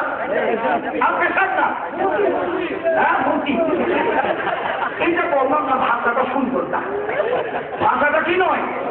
আরে আমরা কেন খাওয়া খাওয়াই করি ওই সমস্ত ওই বোমা সমাজগুলো কেন নিতে যাবো? ওগুলো ইসলাম পছন্দ করে না, ওগুলো আমরা ঘর বিরোধী। এগুলো পেলে বরং আইনের হাতে ওদেরকে তুলে দেবো, প্রশাসনের কাছে ওদেরকে তুলে দেবো। আমরা ওদেরকে নাস্তিকদেরকে সাহায্য করার জন্য না বোমা দিয়ে মারতে চাই, না অস্ত্র দিয়ে মারতে চাই, না মারামারি ফাটাফাটি করে মারতে চাই। শুধু যদি আমরা আল্লাহ বিশ্বাসী, পরকাল বিশ্বাসী, দ্বীনে বিশ্বাসী, ধর্মে বিশ্বাসী, শুধু যদি আমরা সুন্নাত তরিকায় কি করি? প্রস্তাব করি। আর ওই বাংলা করলাম এই 14 কোটি মানুষের দিনদারের প্রস্তাবের যে পানি হবে, আর তোদের মতো গাধা ভেসে বঙ্গোপসাগর পার হইয়া মস্কো থেকে পার হয়ে চলে যাবে। সাবধানে বলবি, এই জমিন কাউকে আমরা ইজারা দেই না। এই জমিন আমাদের রক্তের জমিন, এই জমিন আমাদের বাপদাদার জমিন, এই জমিন আমাদের 14 পুরুষের জমিন, এই জমিন আল্লাহর জমিন, এই জমিন ইমানদারের জমিন, এই জমিন নাস্তিক আর মুত্তাদের নয়। বন্ধুরা, মানুষের জীবন অপরাধ মুক্ত হতে পারে না, মানুষের জীবন অপরাধ মুক্ত হতে পারে না যদি মানুষ পরকাল ভিত্তিক চিন্তা ভাবনা গঠন না করে। এই জন্য মানুষের জীবন অপরাধ মুক্ত করার জন্য, পবিত্র করার জন্য, শুচি শুদ্ধ করার জন্য আল্লাহ তাআলা সর্বপ্রথম কিয়ামতের ভয় দিয়েছে। বন্ধুরা, আপনারা জানেন ফখরুদ্দিন মঈনুদ্দিন ইয়াজউদ্দিন, এই সম্মানিত 3 দিনদার, এই 3 দিনদার যখন দেশ চালাচ্ছিল তখন সরকার দলীয় বিরোধী দলের অনেক নেতা তাদের অত্যাচার নির্যাতনের মুখোমুখি হয়েছে। এবং সেই সময় বাংলাদেশের অনেক বড় বড় মসজিদগুলো পুলিশ, সাদা পোশাকের পুলিশ, গভর্নমেন্টের বিভিন্ন ব্রাঞ্চের লোকেরা, এসডি, এনএসআই, ডিবি, ইন্টেলিজেন্স ব্রাঞ্চের লোকেরা ঘুরে বেড়াতো, যাতে করে সরকার বিরোধী কোনো কথাবার্তা অথবা কোনো আন্দোলন, কোনো ধরনের ব্যাড সিচুয়েশন এই জায়গা থেকে, মসজিদগুলো থেকে যেন না হয়। সেই সময় বাংলাদেশের বড় বড় মাহফিলগুলো সরকারের যারা আইন শৃঙ্খলা রক্ষায় নিয়োজিত আছেন তাদের ওপিনিয়ন ছাড়া, মতামত ছাড়া বড় বড় মাহফিলগুলো হতে পারত। তো এখন আমার নামে পোস্টারের আগে অনেকে লেখে পীর দাদা, অনেকে লেখে পীর সাহেব। যদি আমার আব্বা আমাকে খেলাফত দিয়েছেন, আমি আজ পর্যন্ত কোনো মুরিদ করিনি, আর আমার আব্বা মুরিদ বানানোর জন্য আমাকে হয়তো খেলাফত দিয়ে যাননি। তার ইচ্ছা ছিল তার একটা সন্তান জমিনে একামতে পীর সাহেব ত্যাগের হাতে আজীবন স্বপ্ন ছিল, এবং সেই জন্য তার সন্তানকে তিনি উৎসর্গ কোরবানি আল্লাহ দ্বীনের জন্য করেছেন। বন্ধুরা আমার, যেহেতু লোকের আমার নামের আগে কেউ পীর সাহেব লেখে, কেউ পীর দাদা লেখে, এখন বড় বড় মাহফিল তো সবার বন্ধ। আমি যে আমার প্রশংসা করছি না, নাউযুবিল্লাহ মিন যালিক, এটা আমার বুজুর্গি প্রকাশ করছি না যে আমি অনেক বুজুর্গ, আল্লাহ আস্তাগফিরুল্লাহিল আযীম ওয়া আতুবু ইলাইহি। আমি বাস্তবতা বুঝাতে গিয়ে বলতেছি অনেকেই মাহফিল বন্ধ, শুধু আমার মাহফিল হয় কেন? ওই যে সরকারের যারা মোটামুটি ওপিনিয়ন দেয় তারা চিন্তা করে পীরজাদা মানুষ বড়দের জিকিরের কথা, নামাজের কথা, কবরের কথা, হাসের কথা বলবে, অন্তত রাষ্ট্রবিরোধী কোনো কথাবার্তা, কোনো পলিটিক্যাল সিচুয়েশন তার দ্বারা খারাপ হওয়ার কোনো সম্ভাবনা নাই। এখন রিপোর্টও খারাপ হয় না, আলহামদুলিল্লাহ আমার মাহফিল। আমার মধ্যে একটা চিন্তা এলো, যেহেতু আমার মাহফিল চলে তাহলে আমার জবানের হক আদায় করা উচিত কি উচিত না? আমি চিন্তা করলাম, আল্লাহ যেহেতু অনেক বাংলাদেশের বড় বড় যারা জাতীয় পর্যায়ে সবার মাহফিল বন্ধ, আমার মাহফিল হচ্ছে, হয়তো এটা তোমার একটা নিয়ামত, তোমার একটা পুত্র, তো আমি যদি হক না আদায় করি আমাদের ময়দানে তুমি তো আমাকে জিজ্ঞেস করবে। তখন আমি এমন কোনো মাহফিল নাই, আপনারা যদি ওই সময় আমার 50টা মাহফিলের ভিডিও ফুটেজ দেখেন, আমি একটা কমন ওয়াজ করতাম, মানে সব মাহফিলে এক ওয়াজ, একটা ওয়াজ। সে ওয়াজটা হলো, আমি সবসময় বলতাম, ভাইরা সরকারের গোয়েন্দা বাহিনী যারা আছেন আপনাদের কাছে আমার একটা অনুরোধ, আমার এই মেসেজটা পৌঁছায় দেবেন। দুদকের ভয় দিয়ে, পুলিশের ভয় দিয়ে, জেলের ভয় দিয়ে, জরিমানার ভয় দিয়ে, রিমান্ডের ভয় দিয়ে মানুষের চরিত্র পাল্টানো যাবে না। কামরুল ইসলাম খাই আল্লাহর এক নগণ্য গোলাম, আমি আপনাদেরকে অনুরোধ করছি, মানুষকে যদি পাল্টাতে চান, জাতিকে যদি পাল্টাতে চান, চরিত্র যদি ভালো বানাতে চান, সর্বপ্রথম আল্লাহর ভয় দরকার। কার ভয় দরকার?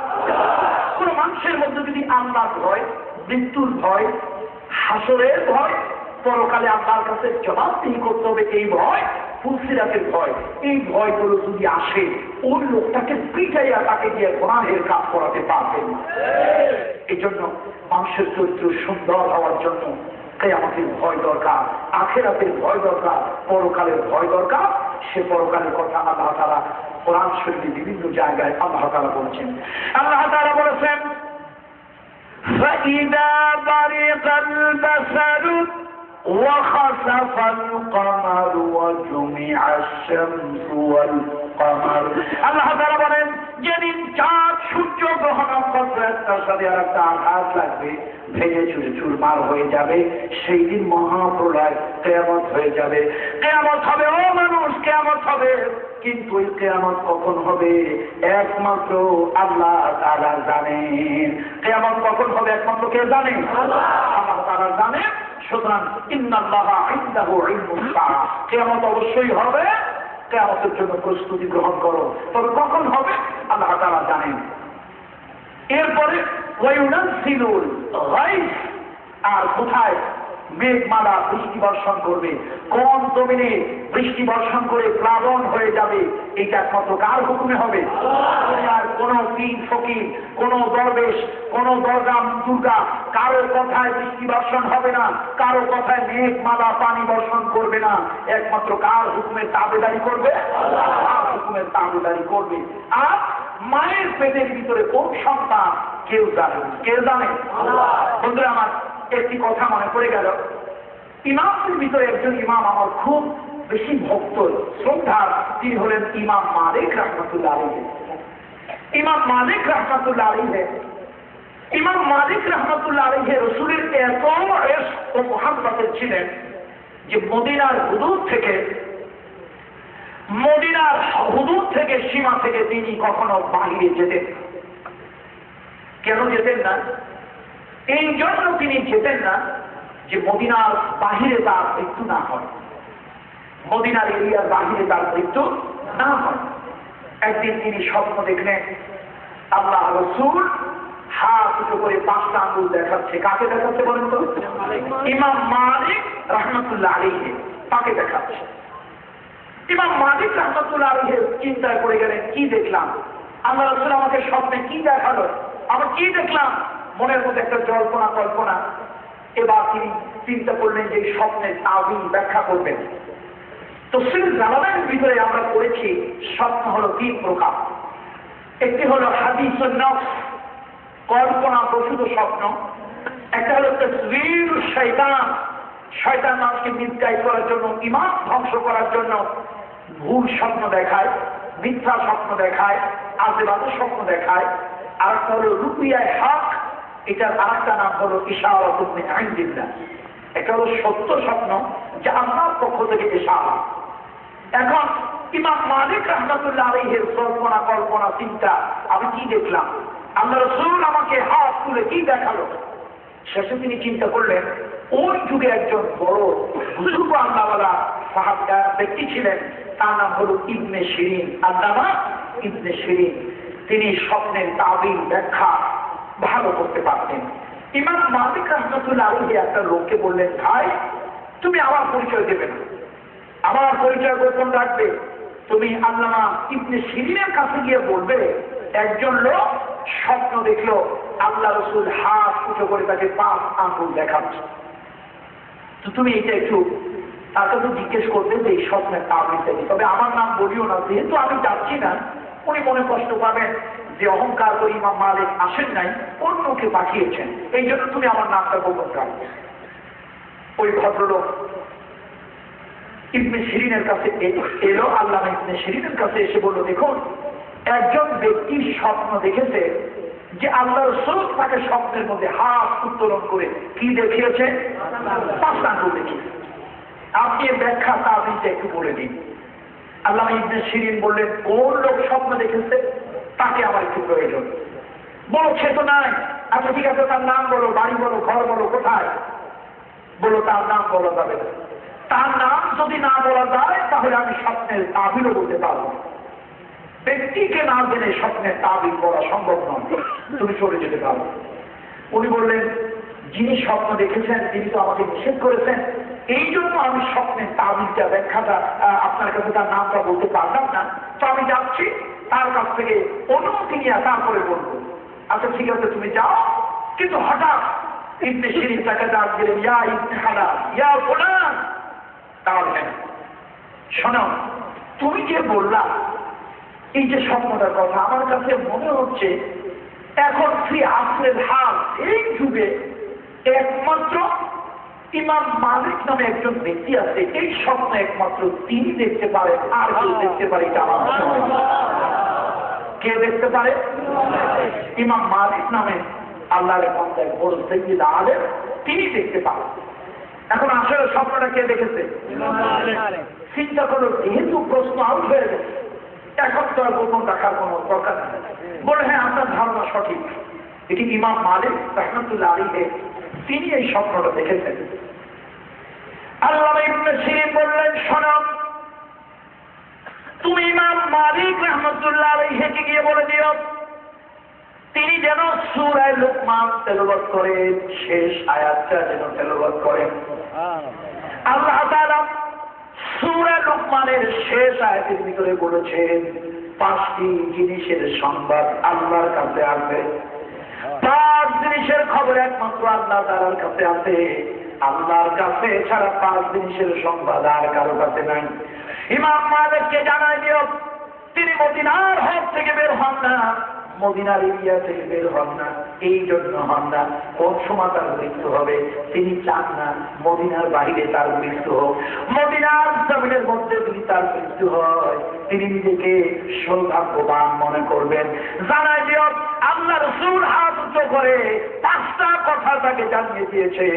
ইমাম মালিক জেনে নাও 5টা বিষয়ের খবর একমাত্র আল্লাহ তাআলার কাছে আছে।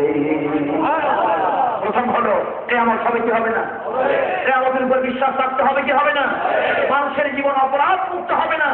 কোন রিমান্ডের ভয় দিয়ে, দুদুকের ভয় দিয়ে, পুলিশের ভয় দিয়ে, জেলের ভয় দিয়ে, অস্ত্রের ভয় দিয়ে মানুষের চরিত্র পাল্টানো যাবে না যতক্ষণ পর্যন্ত আল্লাহর ভয়, আখিরাতের ভয়, পরকালের ভয়, কিয়ামতের ভয় মানুষের মধ্যে যতক্ষণ পর্যন্ত প্রবেশ না করবে ততক্ষণ পর্যন্ত মানুষের চরিত্র ভালো হবে সম্ভব নয়, সম্ভব নয়। বন্ধুরা আমার, এই জন্য একমাত্র কিয়ামতের সেই সংবাদ আল্লাহ তাআলার কাছে আছে। আর বৃষ্টি, এই যে বৃষ্টি হয়েছে, আমরা কি বৃষ্টি হবে এটা কি জানতাম? মাহফিলের প্রয়োজনে কমিটি জানতো না যেই দিনে এরকম বৃষ্টি হবে। বৃষ্টি কখন হবে, কোন সময় হবে আল্লাহ ভালো জানেন। তবে আল্লাহর কাছে চাইতে হবে, আল্লাহ আপনি আমাদেরকে রহমত আর বরকতের বৃষ্টি দেন। কোন বৃষ্টি দেন? রহমত আর বরকতের বৃষ্টি দেন। হযরত মুসা আলাইহিস সালামের যুগে একবার বৃষ্টি হচ্ছে না। মুসা আলাইহিস সালামের জাতি তো খুব ভালো মানুষ ছিল, জিরাফিদের খুব সোজা, এরা এরকম সোজা মানুষ ছিল। মুসা আলাইহিস সালামের জাতি জিরাফির মতো একদম সোজা মানুষ। এখন বৃষ্টি হয় না, যত দোষ আমাদের একটা ফরিদপুরে, বৃহত্তর ফরিদপুরে একটা কথা আছে, যত দোষ নন্দ ঘোষ। এখন ওই জাতির একটা স্বভাব ছিল, যা কিছু দোষ হতো সব মুসা আলাইহিস সালামের, নাউজুবিল্লাহ বলেন না। এখন দেশের দীর্ঘদিন বৃষ্টি নাই, সবাই গিয়ে ধরছে মুসা আলাইহিস সালাম, গাই পয়গম্বর মুসা আপনার কি খোঁজ নাই, আপনার কি খবর নাই, দেশে বৃষ্টি নাই, রাম আপনার আল্লাহর কাছে গিয়ে বলেন। কত বড় বিয়াদব! আমাদের আল্লাহ সে কথা বলেন, আপনার আল্লাহর কাছে গিয়ে বলেন বৃষ্টি দেওয়ার জন্য। মুসা আলাইহিস সালাম নবী তো আল্লাহর কাছে ফরিয়াদ করেছে, আল্লাহ আপনি একটু বৃষ্টি দেন, বৃষ্টি দেন। আল্লাহ বলতে পয়গম্বর তুমি যখন চাইলে দাও দিলাম বৃষ্টি। বৃষ্টি তো বাই হচ্ছে, তবে এইরকম ভাব হয়েছে 88-98 বন্যা পেয়ে। এখন সব দোষ কার? আর কথা কয় না, সব দোষ কার? গিয়া লোকজন ঘরছে, মুসা তোমার কি মাথার কথা ঠিক নাই না? এই মিয়া বৃষ্টি চাইছি, এত বৃষ্টি চাইছি আমরা। মুসা আলাইহিস সালাম আল্লাহর কাছে ফরিয়াদ করলেন, বারে না হে আপনি বৃষ্টি দিলেন, এত দিলেন কেন? আল্লাহকে মুসা তুমি তো বৃষ্টি চেয়েছো, কিন্তু সেটা কিসের বৃষ্টি? রহমতের তো চাও, সেটা কি আযাবের, গজবের না কিসের বৃষ্টি? তো পরবর্তী বছরে আবার বৃষ্টি হয় না, খুব কঠিন অবস্থা। লোকজনকে বলবে মুসা তোমার আল্লাহর কাছে একটু বৃষ্টির কথা বলো। তবে হ্যাঁ, এই গতবারের মতো বলিও, গতবারের মতো। তো মুসা আলাইহিস সালাম আল্লাহর কাছে ফরিয়াদ করছে, আল্লাহ আপনি একটু রহমতের বৃষ্টি দেন। তো রহমতের বৃষ্টি তো ভাই, রহমতের পানি ছোঁয়া যেখানে লাগছে, ফসল এরকম হয়েছে, জমি ফেটে ফসল শুধু বের হচ্ছে। এখন ওই একটা কথা আছে না, গাছে কাঁঠাল পেটে, এই দেখে তার মাশাআল্লাহ কান বাদ্য অকান উদান তারা ইচ্ছা তাই করে, এত ফসল কয়েক পুরুষ চলে যাবে। তারপরে ফসল হয়েছে, কেটে কুটে গোড়া উঠেছে, সকালবেলা খায়, দুপুরের আগে পেটের খাবার নাই। গোড়ায় 6 মাসের ধান লেগেছিল, ও 3 মাস যাওয়ার আগেই শেষ। এখন সব দোষ কাম এ নিয়ে এগুলো তুষার কাজ সাথে না হলে এত সুন্দর ফসল হইল, পেটেও থাকে না, গোড়ারও থাকে না। তারপর মুসা আলাইহিস সালামকে গিয়ে ধরলো, মুসা আলাইহিস সালাম আল্লাহর কাছে ফরিয়াদ করলো, আল্লাহ বৃষ্টিও দিলেন, ফসলও ভালো হলো, কিন্তু এই ঘটনা আল্লাহকে আমার কি দোষ? তুমি তো রহমতের বৃষ্টি চাইছো, বরকতের তো চাও নি। তুমি জানো না আমি আমি কি কথা বলেন, আমি কি রয়ের দ্বারা মাখলুকের প্রতি রহমত করি, পায়ের দ্বারা সৃষ্টির প্রতি বরকত দেই। সুতরাং আমি রব, রহমত আর বরকতের ভান্ডার খাজানা আমার গোলামদের জন্য আমি খুলে দিই। তুমি আমার কাছে রহমত চেয়েছো, বরকত তো চাও। পরবর্তী বছর আবার এরকম বৃষ্টি দরকার, পরবর্তী সময় রহমত আর বৃষ্টি চাওয়া হলো। এখন বৃষ্টি তো জমিনে হয়। আমার দেশে দেখবেন বৈশাখ মাস গেলে কিছু লোকেরা গান গায়, আল্লাহ মেঘ দে, পানি দে, ছায়া দেবে, তুই গান শুরু হয়ে গেল। আগে ছিল মুসলমানের পর্ব একটা, এখন তো ওই হিন্দু ভাইদের মতো 12 মাসে 13 পর্ব। মুসলমান একটি কথা শুনে রাখুন, একটি কথা শুনে রাখুন, মরহুম দেলওয়ার হোসেন আনসারীর সন্তানের কণ্ঠ যদি বন্ধ হয়ে যায়, ফাঁসির মঞ্চ যদি চালানো হয়, তারপর হক কথা বলতেই হবে, আল্লাহর ভয়ে কথা বলতে হবে। কথা ঠিক? বন্ধুরা আমার শুনুন, শুনুন, হিন্দু ভাইরা তার দেবালয়ের ভিতরে 1000টা মূর্তি তৈরি করুন। হিন্দু ভাই 1000 মঙ্গল প্রদীপ জ্বালান, আমার কোনো নিষেধ নেই। কেন? আমার রাসূল হাদিসে বলেছেন, সাহাবীদেরকে বলেছেন, খবরদার তোমরা কারো দেব দেবীকে গালি দিও। সাহাবীরা জিজ্ঞেস করলেন, হুজুর দেব দেবীকে কেন গালি দেব না?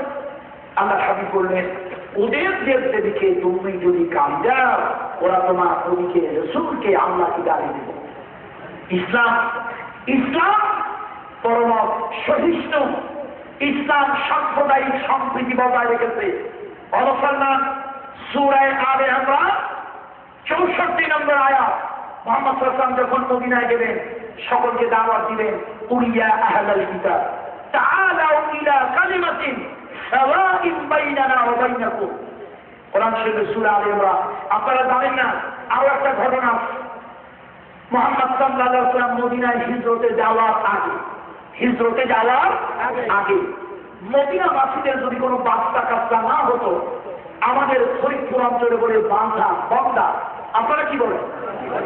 এই বাঁধা অথবা বন্ধা নারীদের যদি বাচ্চা না হতো, তারা মানত করত, যদি আমার বাচ্চা হয় তাহলে পুরোহিতদেরকে ঠাকুরদেরকে এই বাচ্চা খিদমতের জন্য উৎসর্গ করত, এরকম নিয়াত করত।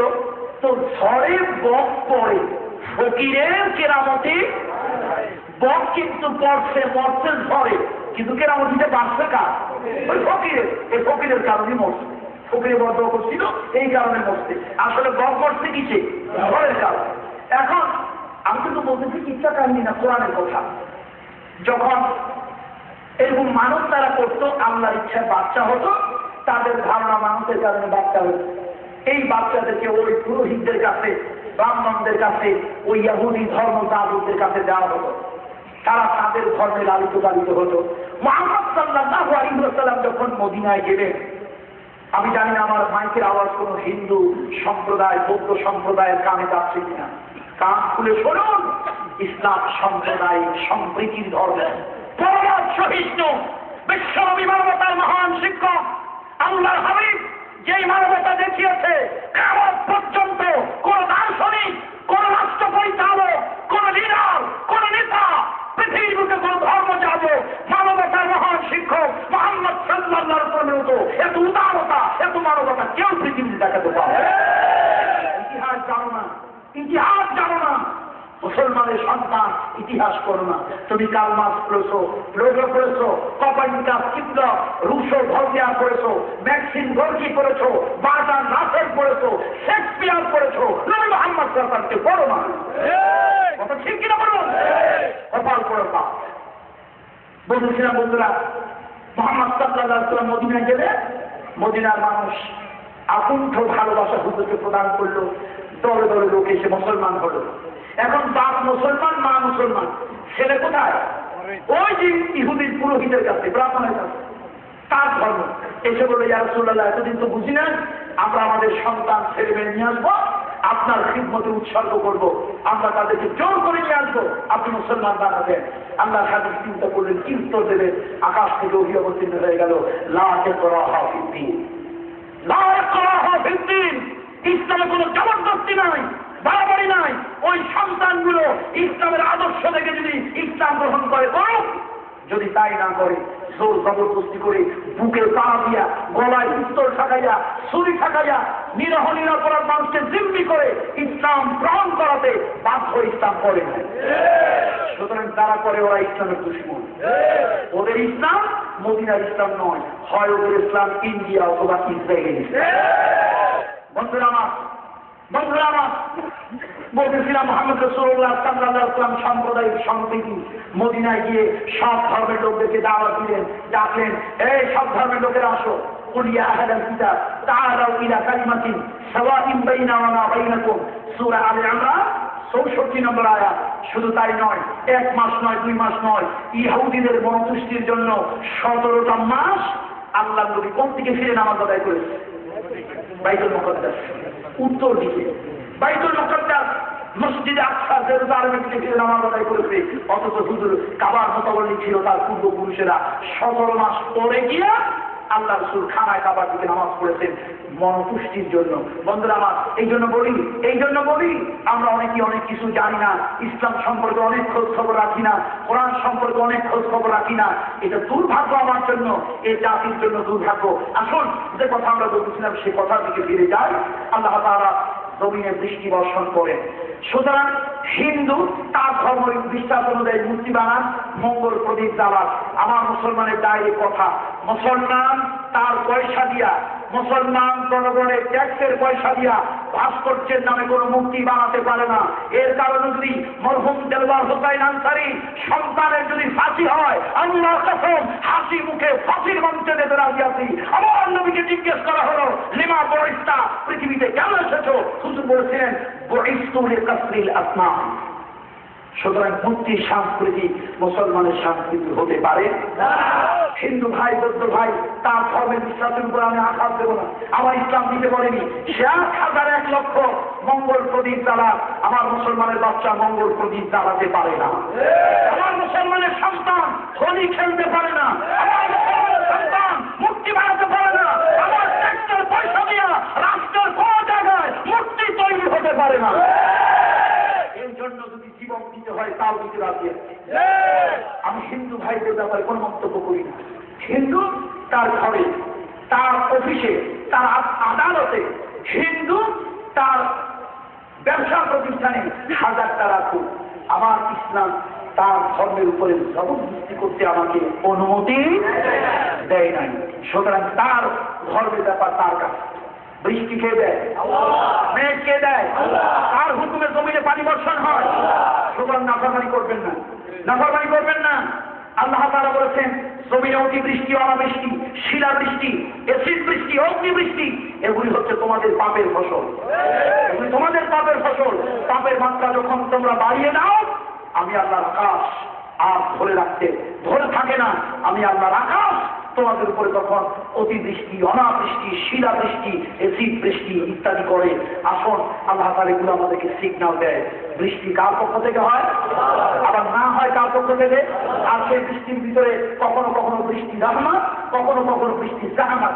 সুতরাং রহমতের বৃষ্টি কে দেয়, আবার গজবের বৃষ্টি কে দেয়। সে গজবের বৃষ্টি থেকে আল্লাহ আমাদেরকে হেফাজত করুন। ওয়ায়ালামু মা ফিল আরহাম, মায়ের পেটের ভিতরে কি আছে আল্লাহ জানে। মায়ের পেটের ভিতরে কে আছে কে জানে? সুতরাং ছেলে হোক মেয়ে হোক কে জানে? আমার দেশের কিছু লোকেরা আছে, দাদারা, নানারা, বারবার মেয়ে হয় দেখে পুত্রবধূকে তালাক দিতে বলে, খবরদার এই কাজটা করবেন না। ছেলে হোক মেয়ে হোক, কার দেওয়া? আল্লাহ দেওয়া। যে ঘরে কন্যা সন্তান জন্মগ্রহণ করে, রহমতের ফেরেশতারা এসে ওই কন্যা সন্তানের মাথায় হাত বুলায় দোয়া করে, আল্লাহ এই কন্যা সন্তান যে আব্বা বা লালন পালন করবে, তোমার রহমতের করে ওই আব্বা আম্মাকে লালন পালন করো।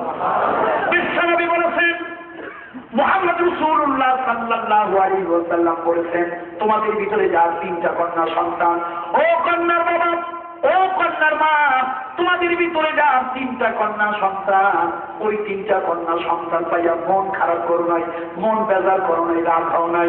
ওই 3টা কন্যা সন্তান তরবিবের দায়িত্ব, রুবুবিয়তের দায়িত্ব, লালন পালনের দায়িত্ব ঠিক মতো আদায় করেছ। আদায় করে বড় হওয়ার পর আদব কায়দা দিয়া বিবাহ সাজি দিয়েছ। রহমাতুল্লিল আলামিন মুহাম্মদ সাল্লাল্লাহু আলাইহি ওয়াসাল্লাম হাত উঁচু করলেন, আঙ্গুলটা এইভাবে দিলেন, বললেন সাহাবীরা শুনে নাও, ও কন্যার বাবা, ও কন্যার মা শুনে নাও, 3-4 কন্যা লালন পালন করার কারণে কিয়ামতের দিন তুমি আর আমি পাশাপাশি বেহেশতের ভিতরে থাকবো। ছেলে ব্যাপারে বলছে, ছেলে ব্যাপার বলছে, তাহলে কন্যা সন্তান হলে কেন রাগ হন, কেন ব্যাপার হন? খবরদার এগুলি করবেন না। ছেলে দেয় আল্লাহ, মেয়েও দেয় গর্বে ঘুরুন, এটা কি ছেলে হবে না মেয়ে হবে কে জানে। একটা কথা বলবো, রাজনৈতিক ভাবে দিবেন না প্লিজ। আজকে আমাদেরকে কথায় কথায় সভ্যতা শিখাতে আছে ইন্ডিয়া। আমরা পাকিস্তানের দালাল নই, তবে ইন্ডিয়ারও দালাল নই। বন্ধুরা আমার, রাজনৈতিক ভাবে দিবেন না, আমি রাজনৈতিক পরিবারের সন্তান নই। আমাদেরকে সভ্যতা শিখাতে আসে ইন্ডিয়া। ইন্ডিয়া গিয়েছি, দেখেছি, এখনো তাদের কোন কোন অঞ্চল ভেবে 80% লোক খোলা আকাশের নিচে চোখ বন্ধ করিয়া বাংলাদেশের দিকে দিয়া তারপরে উল্লঙ্গ হইয়া পায়খানা করে। তারা এখনো 80% লোক অসভ্য। তারা আসে আমাদেরকে সভ্যতার বাতি জ্বালাতে, তারা আসে আমাদেরকে সভ্যতার ফেরি বিক্রি করতে। কোরআন হাতে নিয়ে বলতেছি, কথা আমার নয়, আমি একটি জার্নালের ভিতরে দেখেছি। কোরআন শরীফ হাতে নিয়ে শপথ করে বলছি, এটা আমার কোনো হীন উদ্দেশ্য নয়, বাস্তবতা। এটি জার্নালের ভিতরে দেখেছি, পৃথিবীর যেই সকল দেশে গর্ভস্থিত ভ্রূণ হত্যা করা হয় তার ভিতরে 1 নম্বরে হচ্ছে ইন্ডিয়া। তারা যখন জানে যে গর্ভের সন্তান ভ্রূণটা হচ্ছে কন্যা, অ্যাবর্শনের মাধ্যমে মায়ের গর্ভ থেকে সন্তানকে কেটে ছিঁড়ে পাশ দিয়ে বের করে, যারা মায়ের গর্ভ থেকে সন্তান পদস্খলন করে, শুধুমাত্র কন্যা সন্তান হওয়ার কারণে যারা সন্তানকে মায়ের গর্ভে বড় হতে দেয় না, কন্যা সন্তানকে যারা মায়ের গর্ভ থেকে স্খলন করে কেটে ছিঁড়ে ফেলে পাশ দিয়ে বের করে দেয়, তারা আমাদেরকে সভ্যতার সবক দেয়। এটা মানায় না। আমরা ওদের থেকে অনেক বেশি সভ্য, ওরা আমাদের থেকে বেশি অসভ্য। বন্ধুরা আমার, মায়ের পেটের ভিতরে সন্তান কে জানে? এখন প্রশ্ন আসে আমার দেশে আলট্রাসাউন্ডে সন্তানের অস্তিত্ব হওয়ার পরে জানা যায়, কিন্তু হওয়ার আগে জানা। এই জন্য আমি এলাকার মুরব্বীদেরকে বলে গেলাম, আল্লাহর ওয়াস্তে কারো যদি পুত্রবধূ কন্যা ঘন ঘন হয়, এই জন্য স্ত্রীকে তালাক দিবেন না, ওই পুত্রকে বলবেন না পুত্রবধূকে তালাক দেওয়ার জন্য জায়েজ নয়। ছেলে দেয় আল্লাহ, মেয়ে দেয় আল্লাহ। সুতরাং আল্লাহ যাকে ইচ্ছা পুত্র সন্তান দেন, যাকে ইচ্ছা তারা কন্যা সন্তান দেন। কন্যাকে হত্যা করবেন না, গর্ভ থেকে আবর্ষণ করবেন না। আল্লাহ তাআলা বলেন, এই কন্যা সন্তানগুলো কিয়ামতের দিন আল্লাহর কাছে প্রশ্ন করবে, বিআইয়ি যামবিন কুতিলা, বিআইয়ি যামবিন কুতিলা, কোন অপরাধের কারণে আমাদেরকে হত্যা করা হলো, আমরা কি অপরাধ করেছিলাম? এই জন্য আল্লাহ বলেন, কন্যাও দিয়েছি আমি আল্লাহ, পুত্র দিয়েছি আমি আল্লাহ। নবী মুহাম্মদ সাল্লাল্লাহু আলাইহি ওয়াসাল্লামের বংশ পৃথিবীতে আছে কন্যার মাধ্যমে না পুত্রের মাধ্যমে? সুতরাং খবরদার কন্যা সন্তানদেরকে ঘৃণা করবেন না, অবহেলা করবেন না। আল্লাহ তাআলা বলেন, আমি গর্ভের সন্তান কি দেব এটা আমি ভালো জানি। ইন্নাল্লাহু ওয়া ইয়ালামু মা ফিল আরহাম, মায়ের দেহের মধ্যে কোন সন্তান আছে এটাও আল্লাহ তাআলা জানেন। ওয়া মা তাদরি নাফসুন মাযা তাকসিবু গাদা, আর মানুষ জানে না আগামীকালকে সে কি অর্জন করবে। আগামীকালকে কি অর্জন করবো আমরা জানি? আমরা জানি। অনেকে আছে জ্যোতিষীর কাছে হাত দেখায়, এটা আর দেখাবেন? বলে বলেন দেখাবেন? জ্যোতিষীর কথায় হাত দেখাবেন না, জ্যোতিষীর কথা বিশ্বাস করবেন না। কারা কারা রাজি আছেন হাত উঁচু করে দেখা? লিল্লাহি তাকবীর, লিল্লাহি তাকবীর। আমরা ভবিষ্যতে বিশ্বাস করি, তবে ভবিষ্যৎটা কে পরিবর্তন করবে? তকদীর যা আছে তাই হবে, তবে তকদীর আল্লাহ তাআলা কখনো কখনো পরিবর্তন করেন। কে করে দেন? সুতরাং এই সমস্ত গণক ফনক বিশ্বাস করবো না। এক লোক গণকের কাছে গিয়ে আমার হাতটা দেখো, তো হাত দেখতে তোমার এই হবে সেই হবে, লাগাইছে দুটো থাপ্পড়। তাই থাপ্পড় দিলে কেন? বলতে বেটা তুই যে আমার ভালো বন্ধু ঘুমলি, তুই কি আজকে সকালবেলা ঘুরে আসিস নাই, আমার হাতে দুটো থাপ্পড় খাবি? এই জন্য ভবিষ্যতের খবর কে জানে? আল্লাহ তাআলা ভালো জানে। খবরদার ভবিষ্যতের খবর আমরা কেউ জানি না। এই জন্য ভবিষ্যৎ কল্যাণময় হওয়ার জন্য আল্লাহর কাছে চাইতে হবে। আর একটা সর্বশেষ, আর আল্লাহ তাআলা বলেন, ওয়া মা তাদরি নাফসুন বিআইয়ি আরদিন তামুত, কোন জমিনে মানুষ মৃত্যুবরণ করবে আল্লাহ ছাড়া কেউ জানে না।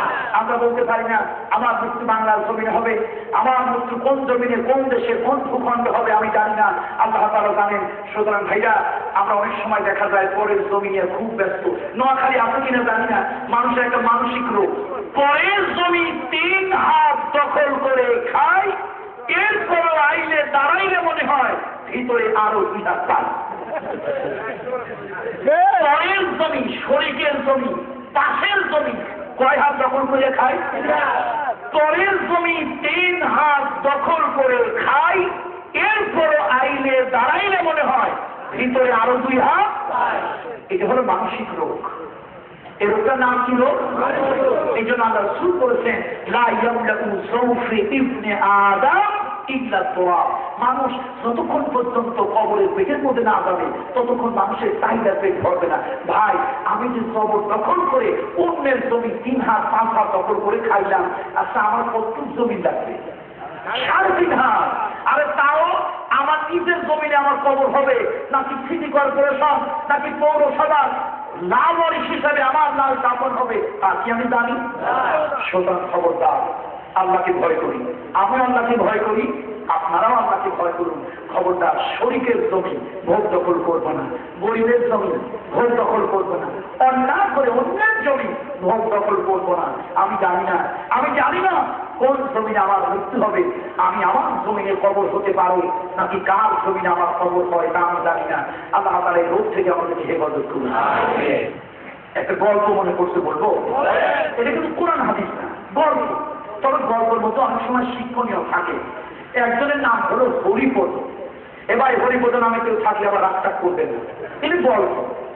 হরিপদ ও খুব বেশি বাড়াবা, এরে মারে ওরে ধরে, আর মাঝে মাঝে একটা মেশিন রাখে, মেশিন এইটার জোরে অনেক কিছু করে। এখন হরিপদ একদিন গিয়ে দেখে এক লোক হাত বোনে, তার নাম কালীপদ। গিয়ে গায়ে আমার হাতটা বোন, দেখে এই জায়গায় একটা জিনিস। কোথায়? কথা বল না, এই জায়গা দেখে একটা জিনিস। ওদের দেখে তো কালীপদ কাজ শুরু হয়ে গেছে। চিন্তা করে কি বলতে কি বলি, আবার কোন মুসিবত কোথায় যাবে। এখন হাত গুনে কয়, ভাই তোমার শুধু কল্যাণ আর কল্যাণ, তোমার জীবনে শুধু উন্নতি আর উন্নতি, আর তোমার জীবনে শুধু মঙ্গল আর মঙ্গল। কথা আমরা বুঝলাম। আচ্ছা দেখতো আমার মনটা কোথায়? এখন চিন্তা করে এই জায়গায় যে জিনিস আছে উঠে কোন কথা বলে আবার কোন মুসিবতে পড়ে। শেষে কয় যে ভাই তোমার মৌটাও ভালো, তোমার মৌত হলো কাশিতে। মৌটা কোথায়? কাশি বলেন তো, গয়া কাশি। এখানে যদি কেউ মরে তো বিনা হিসেবে স্বর্গে না।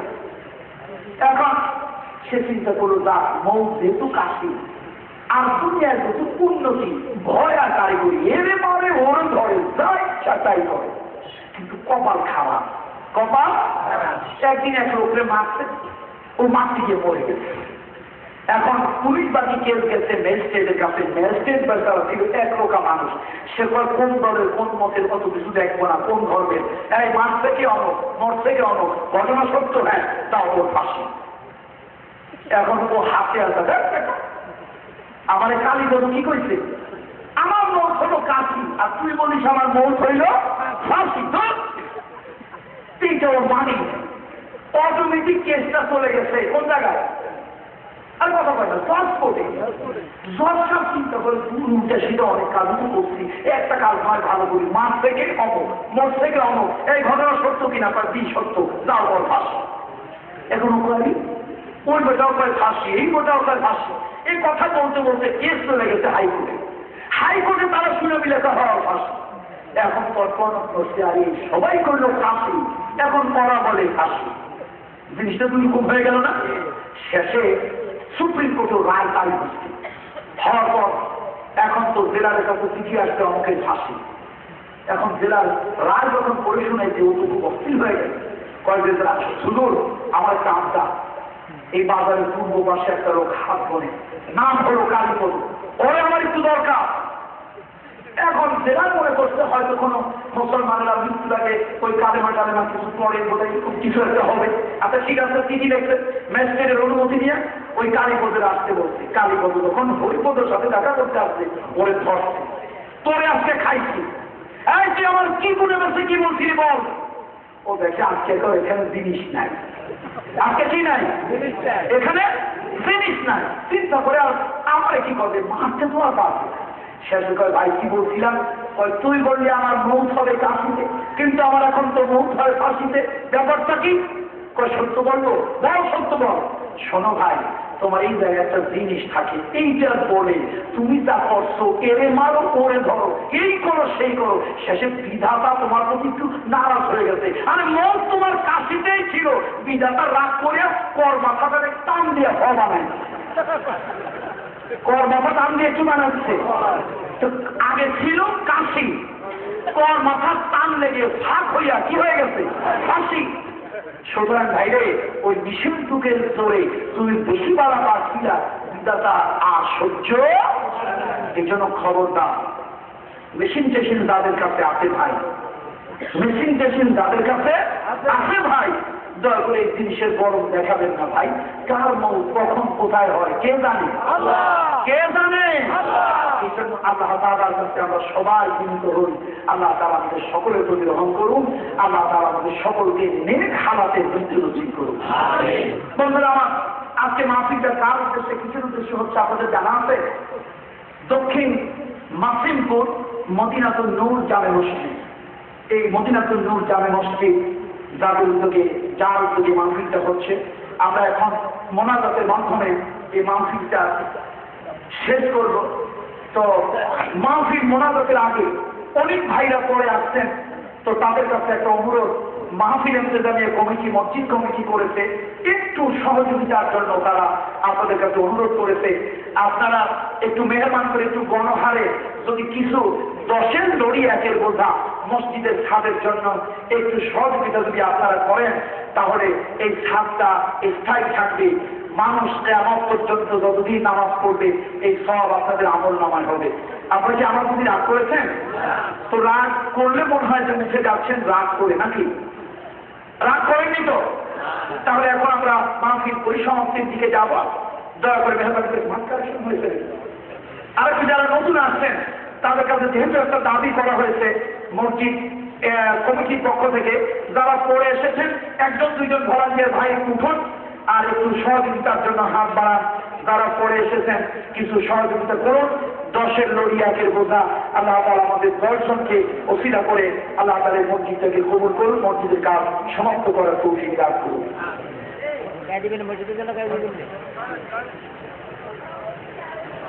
যে একজন 1 বছর 6 মাসের একটি বাচ্চা, তার জন্য দোয়া চাওয়া হয়েছে, আমরা সেই বাচ্চার জন্য দোয়া করবো ইনশাআল্লাহ।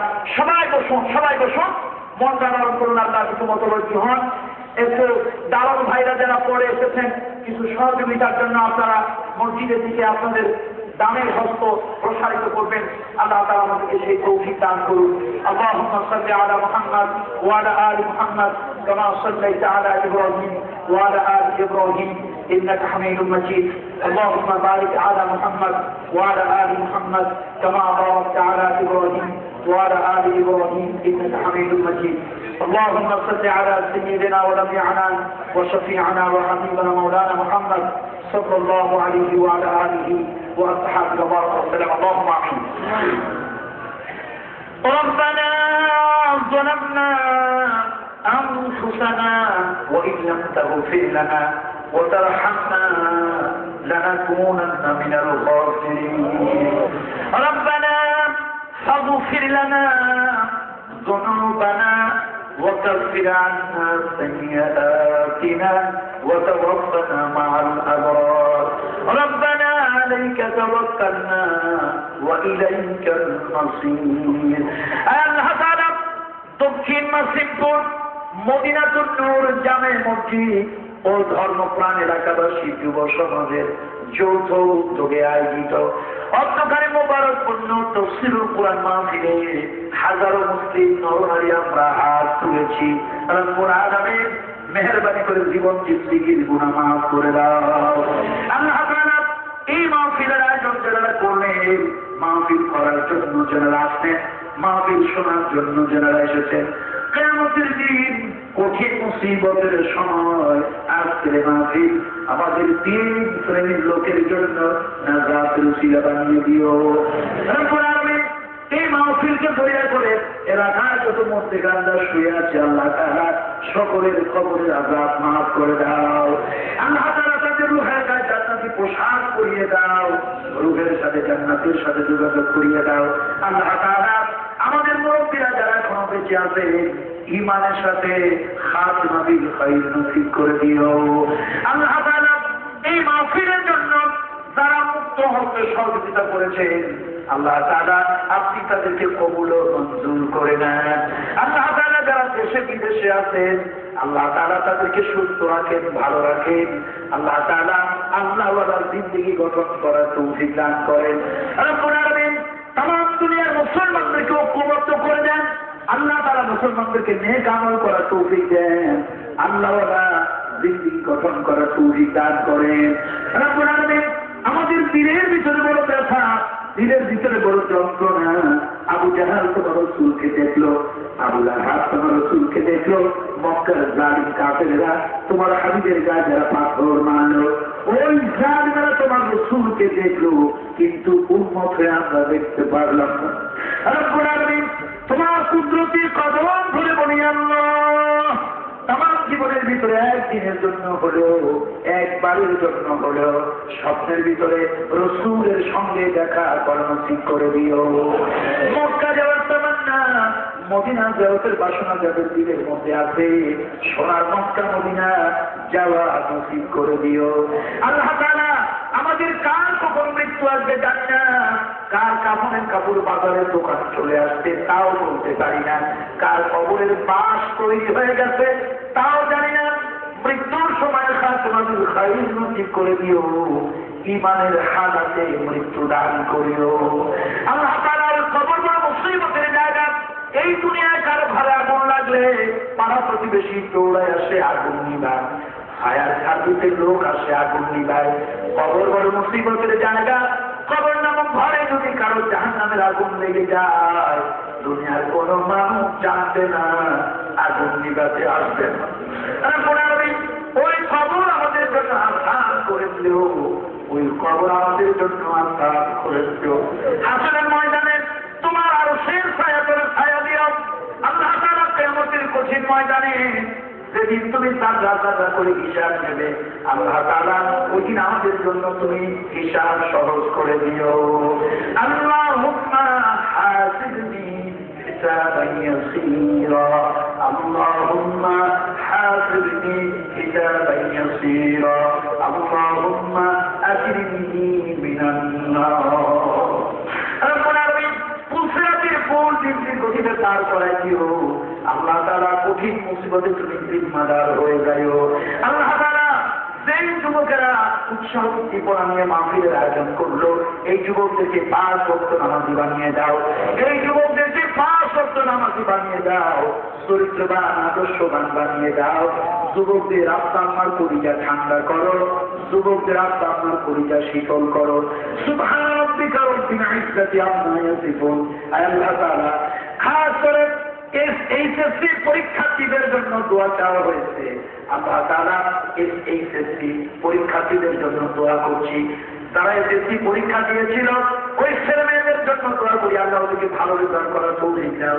আল্লাহ তাআলা আমাদের যাদের সন্তান, আমাদের যাদের ভাই বোন এইচএসসি পরীক্ষা আরেক পরীক্ষা দেবে, আল্লাহ তাআলা পরীক্ষা ওদেরকে উত্তম কামিয়াবি দান করিও। রব্বুল আলামিন অসুস্থদেরকে শেফা দান করো। আল্লাহ তাআলা রব্বুল আলামিন এলাকার বাহির থেকে যারা মাহফিল শোনার জন্য আসলো তাদের প্রতি কদমে কদমে তুমি বরকত দান করো। রব্বুল আলামিন আল্লাহ তাআলা এলাকার সকল মুরব্বীদেরকে কবুল করো। এই মাহফিল তাদেরকে কিয়ামত পর্যন্ত ধরে রাখার তৌফিক দাও। সুবহান রাব্বিকা রাব্বিল ইজ্জাতি আম্মা ইয়াসিফুন ওয়া সালামুন আলাল মুরসালিন ওয়ালহামদুলিল্লাহি রাব্বিল আলামিন।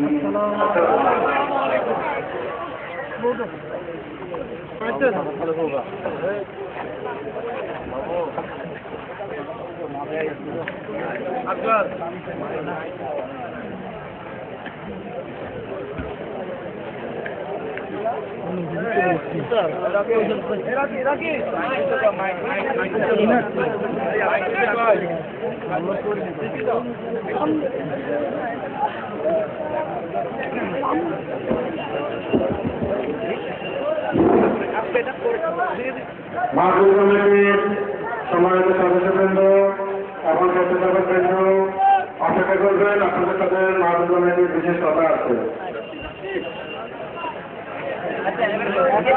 এটি সাহায্যের আবেদন রেখেছে প্যান্ডেল কার্যালয়ের ইউনিয়নের বাসিন্দা মাত্র 6 বাসিন্দা খবর দুর্ভাগ্যবশত কাজ থেকে পরে মারাত্মকভাবে আহত হয়েছে।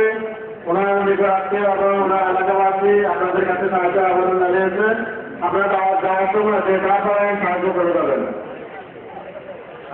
গেটের সামনে ওনারা অপেক্ষা করছেন, আপনারা যে যা করেন সাহায্য করে দেবেন। অতিথি বাহিনী